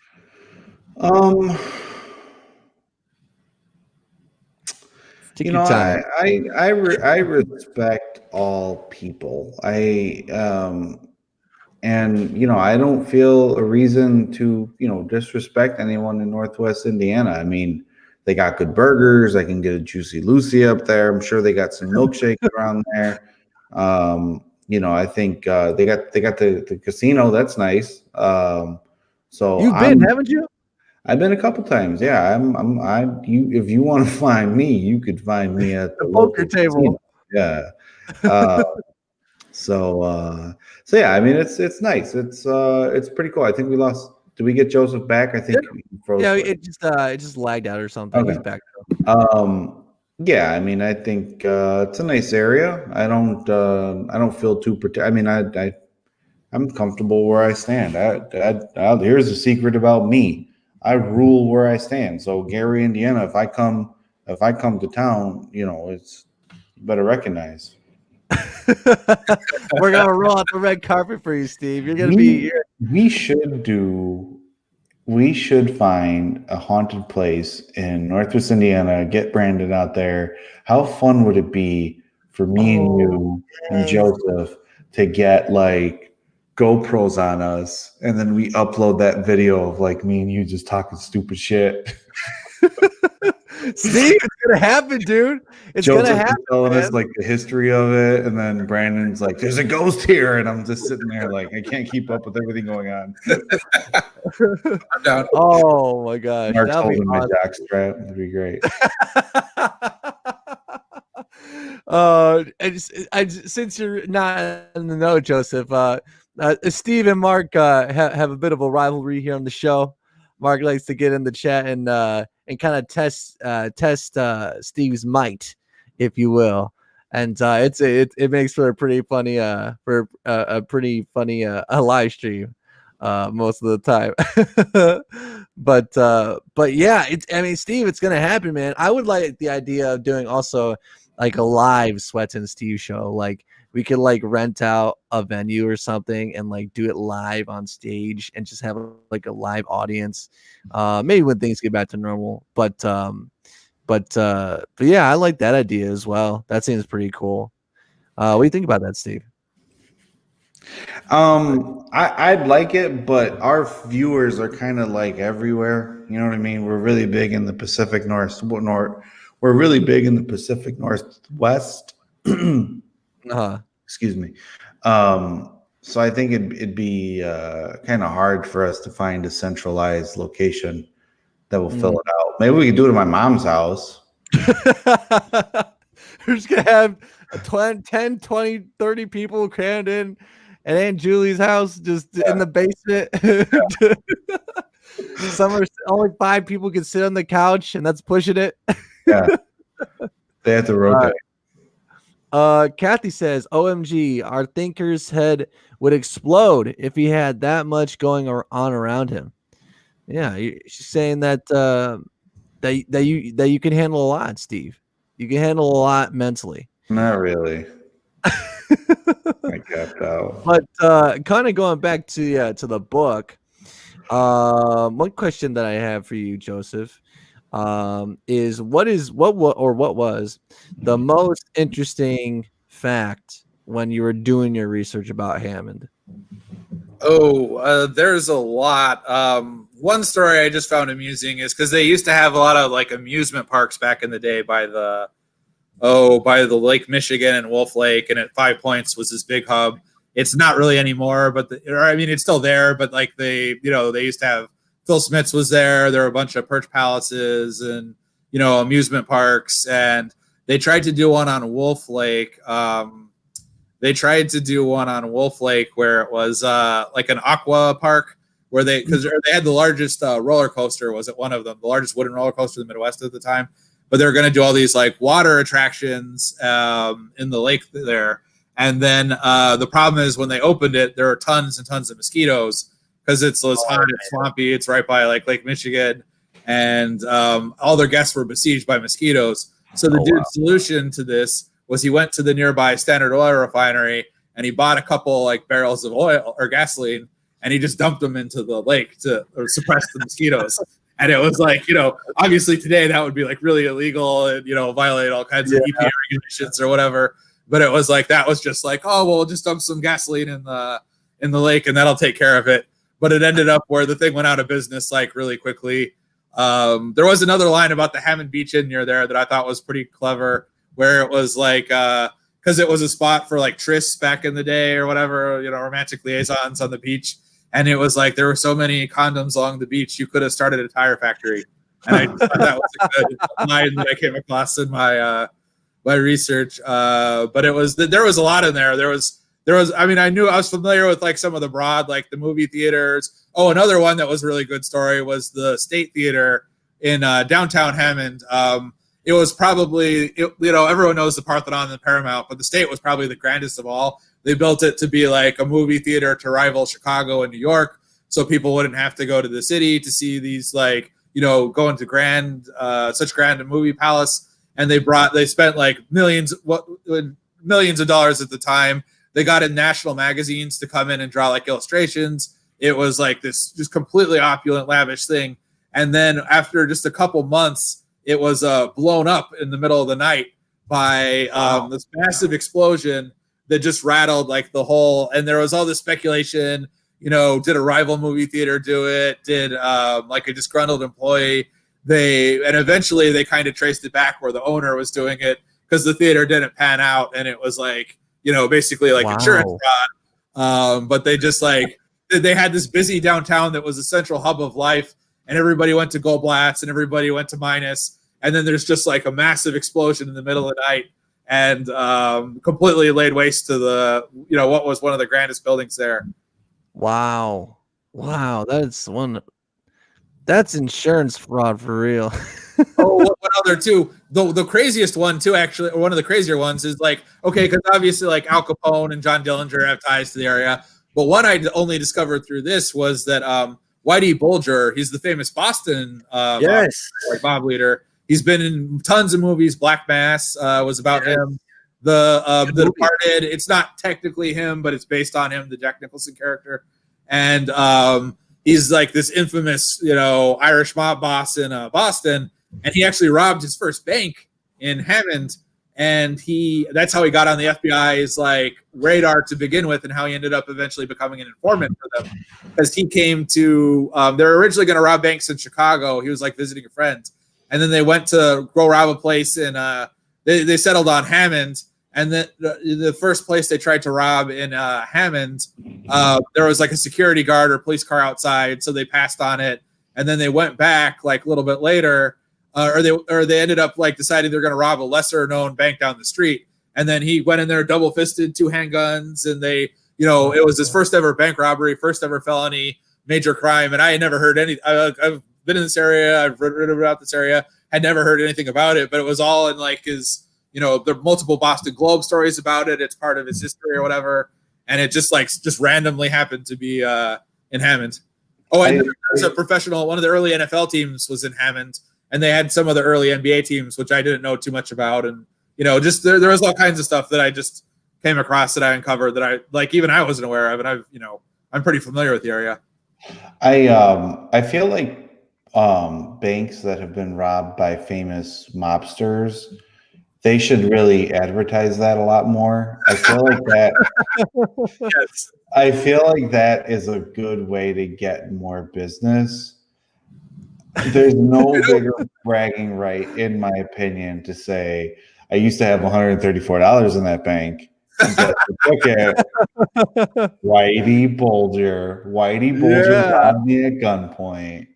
I really shouldn't joke about that, because I think that getting a bank robbery is so serious, and it's not really a fun thing to poke fun of, but it's 10:30 at night, and if you're watching this, what to expect. No, seriously, think about it. Like if a bank were to like put on there like, guess who was here? Whitey Bulger. I think he's dead now. When he was alive, first bank robbery by Whitey Bulger. No, and you know what? Actually, I'm not wrong. And let me tell you, I'm not wrong. Because you're not wrong. Because here's the thing. I live in north side of Chicago, right? And I live on a street called Lincoln. I live near a street called Lincoln Avenue. All the way down Lincoln Avenue is the theater that John Dillinger was shot at and shot and killed at, right? And when you take like the Chicago Mafia tour, I can't remember the name of the theater off the top of my head, but when you go to the Chicago Mafia tour, they stop you and they point to the wall and they say, "This was the bullet hole that missed John Dillinger." And you think to yourself, like, are we celebrating this? You kind of are. Like, you're kind of making money off the fact that you know where the bullet hole that missed John Dillinger. And it might even be like the bullet hole that went through John Dillinger. It might even be that. I can't remember, but I feel like, So have you taken umbrage with this? I'm not taking umbrage with it. I'm going to take umbrage with people who take umbrage on me. So if you take umbrage on me, I'm going to umbrage right back at you. That's a lovely thought, Steve. That's very thought provoking. If you come at me with the umbrage, umbrage. I'm umbraged with you, right back. No, you take it. You have it. Man. So there's umbrage. It's like, look, bank in Hammond, Indiana. Don't shy away from that. Live it. Own it. Whitey Bulger's first bank robbery right here. He stood right there. And then, you put the manager there and he comes in and he shakes everyone's hand. And, well, maybe not now, but afterwards, after everything goes away with COVID, we do that. Are we getting second stimulus check, by the way? I don't think so. I think I don't know. I hope so. Nancy Pelosi, come on, make it happen. Joseph, do you think we're getting a second stimulus check at all? What, 50-50? No idea. I'm not. I wouldn't be equipped to even. Yeah, I couldn't say. I mean, you're right about the bank. Though there's this art gallery in Indianapolis on Mass Ave called it's called the Art Bank. It was a former bank with like a huge vault, but they make a huge deal that it was once robbed by John Dillinger. And that's like big part of the lore or whatever. And they and there's actually a saloon near there called the Dorman Saloon or Dorman Street Saloon where he went to go drink to celebrate afterward. And that's also part of like the lore and mystique. And they play that up as much as they can to try to get people to go. Yeah. There you go. I went to Puerto Rico once, and I went into a sandwich shop, and in the sandwich shop they had like a big sign, and they were like, Barack Obama sat right here. They had arrows too. They had like arrows like Barack Obama sat right here. And I was like, well, I want to sit there. Yeah. So I said, hey, how long until can I sit there? And they were like, no, that wait is 3 hours long. And the restaurant was empty. Wow. I was thinking to myself, like, you guys are really capitalizing on this. Good for you. A lot of those Hyde Park restaurants still do. Yeah. And it was like, it's like people are like, they said he ordered a Cubano too, and the Cubano was like the most expensive sandwich that was out there. And I'm just like, you guys are good for you. Good for you. You're really making this up. Well, it really just depends on the person. And I know if something like that, if you were to own a bank, Steve, and that were to happen, there would be no shame in your game. You would play that up, and you'd be doing pretty well for yourself, Steve. I kind of feel sad that we don't. I don't know. Do I want to feel sad about this? It's kind of weird that like the early 90s or early 1900s, whatever. I don't know if I'm saying it right. It's 10:30. Leave me alone. They had John Dillinger. Like the 70s, 80s had Whitey Bulger. The 90s had John Gotti. And like, who does like 2020 have? You know what I mean? Like, who's our mob boss? You know, I don't think there's like mob bosses. Oh, like there that, is. dude. Honestly, it doesn't go away. Well, it's probably all digital, man. There's probably like a digital gangsters, man. We should take it. We should get a mob boss on stuff. We should get a mob boss. You know a mob boss? Joseph, do you know a mob boss that you could connect us with? I could look into it. I think most of them are dead or like in prison. Oh, okay. Or ill. What we'll have to do, Steve, is we'll have to go speak to a mob boss beyond the grave. So then we implement. Oh yeah, we implement order Brandon Crotty, Paranormal in the Funhouse, and we get him to bring his spirit box. We go to Al Capone's grave because I know where it's at, and we'll go talk to Al Capone's spirit. Steve, what do you think about that, dude? I know where one of Al Capone's houses was. Okay, where's his grave, by the way? His grave, it's like they hide it away too to draw like less attention away from it. It's at a cemetery. Like I don't know the name of it. I forget. Is it Mount Carmel? Is or some other ways? My dad always shows me. My dad always shows me whenever we pass through there. But Mount Carmel sounds familiar. Yeah, something like that. But yeah, he's around. He's relatively close to you and I. So. Maybe we'll have to work that out somehow. Is that a folklore or is it urban legend? What, like where he's buried? Yeah, is it like verified? No, he's literally like it's low key, Steve. Like you won't even like recognize like that. Like, he does like you can see some of these huge like monuments, some of these huge what's the term?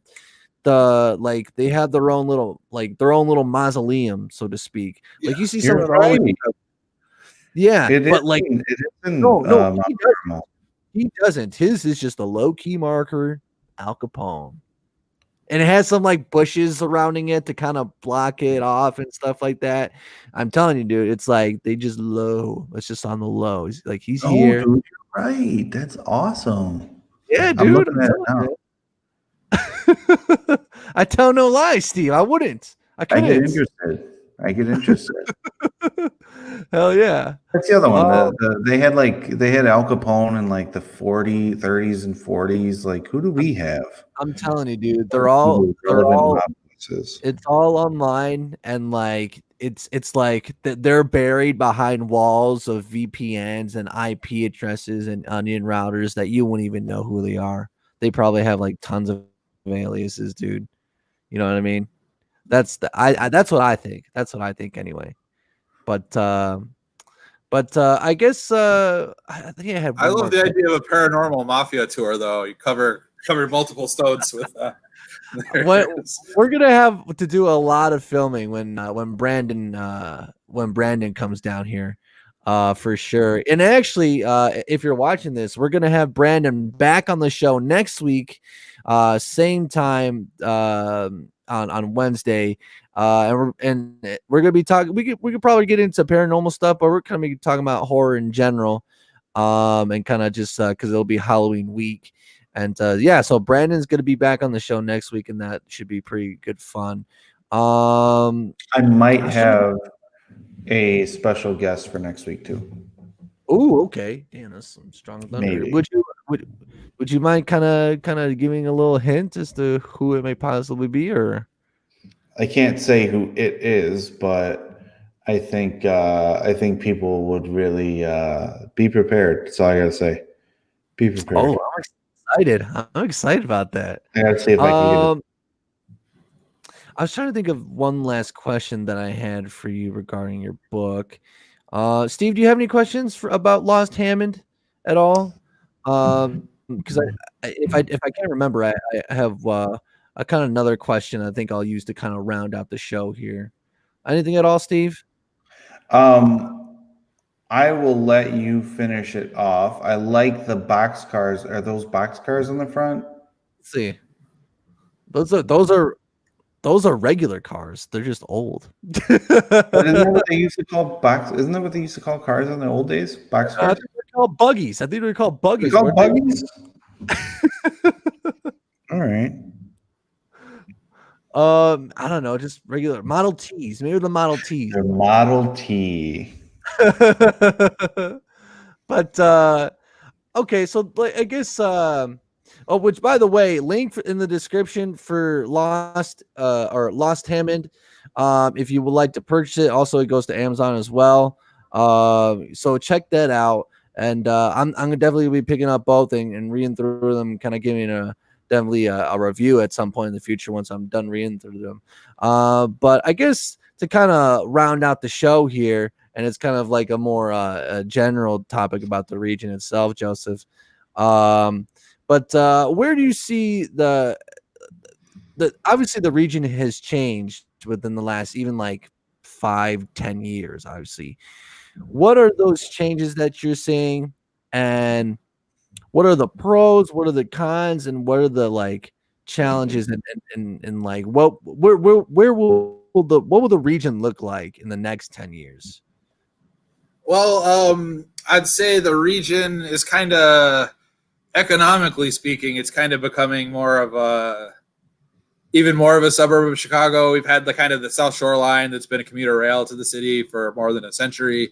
But like a lot of the industry we've had, unfortunately, due to automation and everything, has kind of been shrinking. You know, they're employing fewer people at the steel mills, at the oil refinery, at a lot of places where, you know, a lot of people have long worked, and you're seeing them extend the South Shore line, the South Shore line train for south to Dyer and to Munster to, you know, help draw in more people and, you know, set up people for, you know, like office jobs in the city.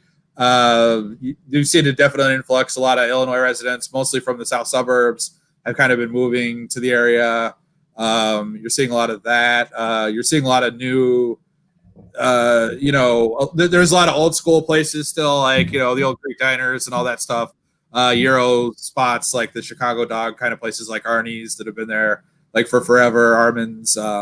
but you're starting to seeing a lot more new like restaurants where it's a lot more like contemporary cuisine or creative cuisine. You know, a lot of like, especially like Valpo dining scene has been taking off. A ton of new restaurants have been opening in Crown Point. You know, it's going to continue to grow and evolve.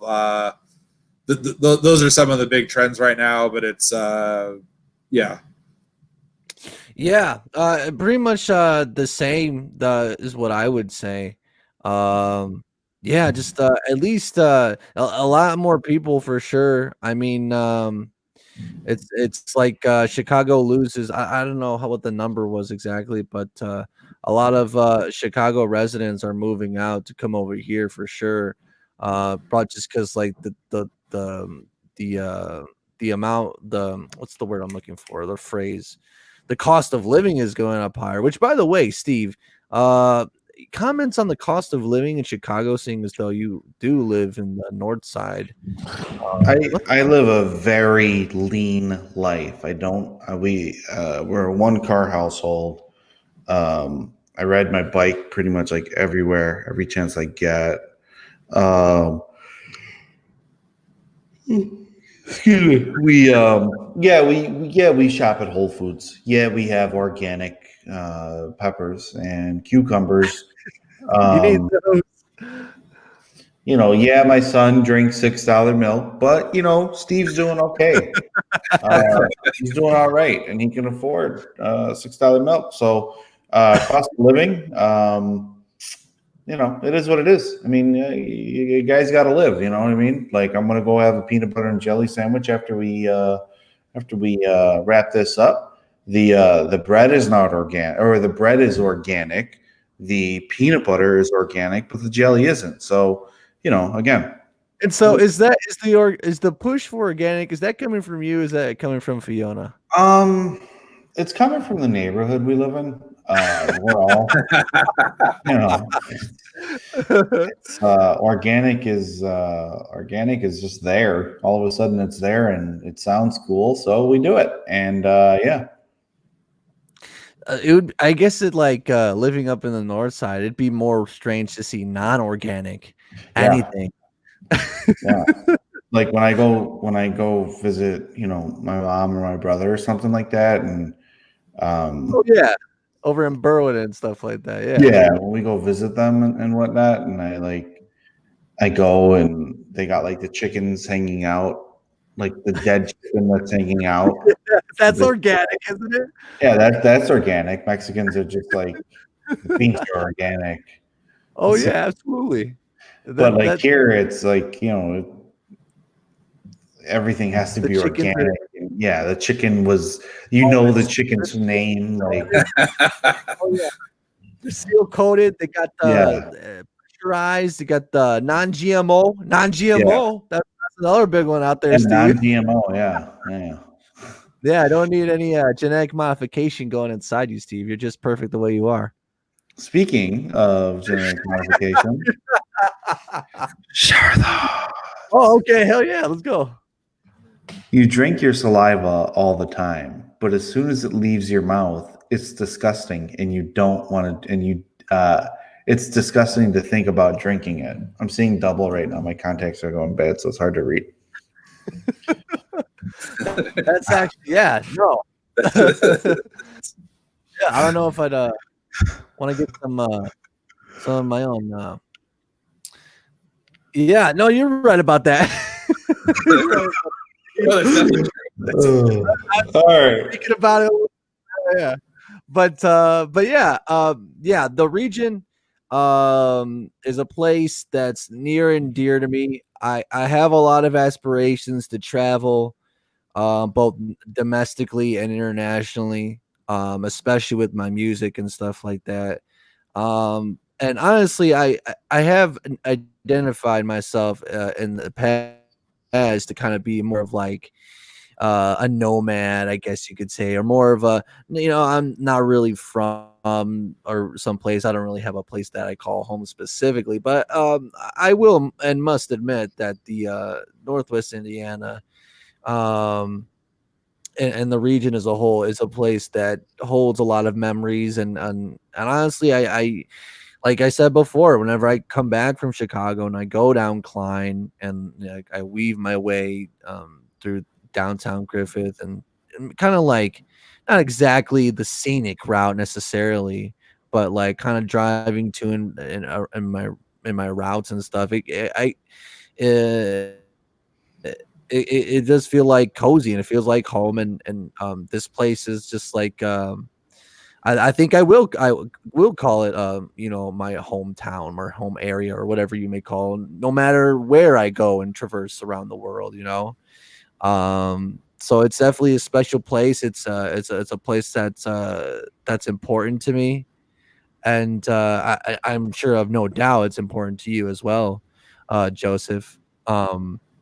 But yeah, that's what I had to say about that. And any last remarks regarding the region that you had, Joseph? Any endearments that you'd like to say about this place that Oh, we call? absolutely. Yeah, no, I partly wrote these books because I just feel like the region is a very underappreciated place. Like it's made, it made the steel for like, the Picasso outside of City Hall, for the Sears Tower, for McCormick Place, for the St. Louis Arch, for, the Houston Astrodome. It's contributed a lot, like to cars all over the country, all the gasoline for the Midwest. Like we made like Tide Pods, the film for Tide Pods comes from the region. If you've ever had McDonald's French fries, Urschel Laboratories at Chesterton makes the machines that slice the potatoes for every McDonald's restaurant in the country. Really? Like the region makes a lot of stuff. It's filled with hardworking people. It's had a lot of impact. There's a lot of cultural stuff to do. I mean, a lot of people just come to visit the dunes or whatever, but there's a lot more here, and there's a rich history. And I just sneak in a quick self-serving plug. I have a book signing this Saturday from 2 to 5 at Michigan City at Tom Lounge's Record Bin, and then on October 31st, Saturday, from 2 to 5 at Byway Brewing in Hammond, right south of the Borman. And that one, they're doing a special release where the first 20 people, it'll be like they're going to release their Goldblatt's beer in connection with the Goldblatt's that's featured in Lost Hammond. And the first 20 will get like a gift certificate to be able to get a 6-pack of that. It's the beer they brewed in tribute to the old Goldblatt's department store. And then the only other one I have coming up is Dialogue Book Bar in the first Friday in Miller. I'll be doing another signing there on the first Friday of November is. But yeah, I had to sneak that in. Sorry. Yeah, no, you didn't sneak that in. That's awesome. plug away. But so you said the next one that you're doing, the book signing, is this Saturday, right? Yes, yeah, 2 to 5 at Tom Lounge's Record Bin, the record store in Michigan City. It's on Franklin Street. It's a little bit south of downtown, but if you're on the main road, you can't really miss it. I might actually, I might have to make a trip down there because I mean, I'd like to get your signature on the books, and I'm assuming you're gonna have both the books there, right? Oh, absolutely, So I could just pick up the books then and get your signature while I'm down there. I think I might have to do that this weekend, Joseph. Oh, cool. Yeah, I'd love to meet you in person. Hell yeah, man. And two, if anyone out there is interested in a signed copy, Miles Books in Highland does have signed copies and they'll ship them all over the country. Their phone number, I think 219-838-8700. But I've done a couple signings there, and they have a bunch of signed books. So yeah. Some people like that. Yeah, make sure to send me like I don't know if there's like an event for it on Facebook or anything, or like the address and the times and stuff. Make sure to send that my way because I actually do want to stop. Yeah. But yeah, what else was I gonna say? I guess another question. After this, we'll kind of wrap it up here. But any other books in the works? Anything else that you have on the horizons? Any creative endeavors or whatever? Oh, I write a lot for the Times, and writing short stories and poetry that are going out in like literary journals a lot. I was hoping to go to a third book, but I haven't yet. I've got a couple different ideas I'm kicking around. I'll probably work on something soon. I'll probably at least do like one more local interest book. And then, maybe at that point, try to do something more like broad. But I'm still trying to decide if it's like the steel industry or Lost Crown Point or Lost Valpo or Lost Indiana Harbor. There's a couple of different things I've been looking at, but it's haven't started yet on the next. Been putting aside like articles and that type of thing, but I haven't like pulled the trigger on anything yet. Right. Like outside of all the local and historical books and stuff, like any genre or whatever, like what would you like to do in your writings outside of like local and stuff? Oh, probably novels and short story collections, like that type of thing, just kind of like literary fiction. But that's eventually what I hope to work up to, I guess. Yeah, that's wonderful. And like you said that you kind of submit your poetry and short stories to already, kind of like is it like a website or is it like a it's all over. I've got like little poems and short stories out in a bunch of different, like one just came in the mail today. It's like different, like this wildflowers, it's just different literary mags. It's all like small literary mags. Most of them are pretty obscure, so it's not like it's not worth telling people to go find like a poem. Yeah. The Little Creek Journal, or from Southern Appalachia State University of Pittsburgh or whatever. It's all like small university presses and just small like online stuff. But I just put stuff out there. I just like to write that kind of stuff. It's just the way I'm wired. I'm hardwired to just write. Absolutely, that's wonderful. This is my passion. Yeah, absolutely. And it's I can't wait to actually get into and read the books. I'd like to hear what you have to say and more in depth. Steve, do you have any final questions for Joseph tonight? No, I'm just excited to mention Joseph. It was cool. One of my favorite guests so far. Thank you for coming on the show. Very very nice learning, and happy to have had this conversation with you. Yeah, the shower thoughts. You guys, I think you guys kind of share a link. I love the shower thoughts. Yeah.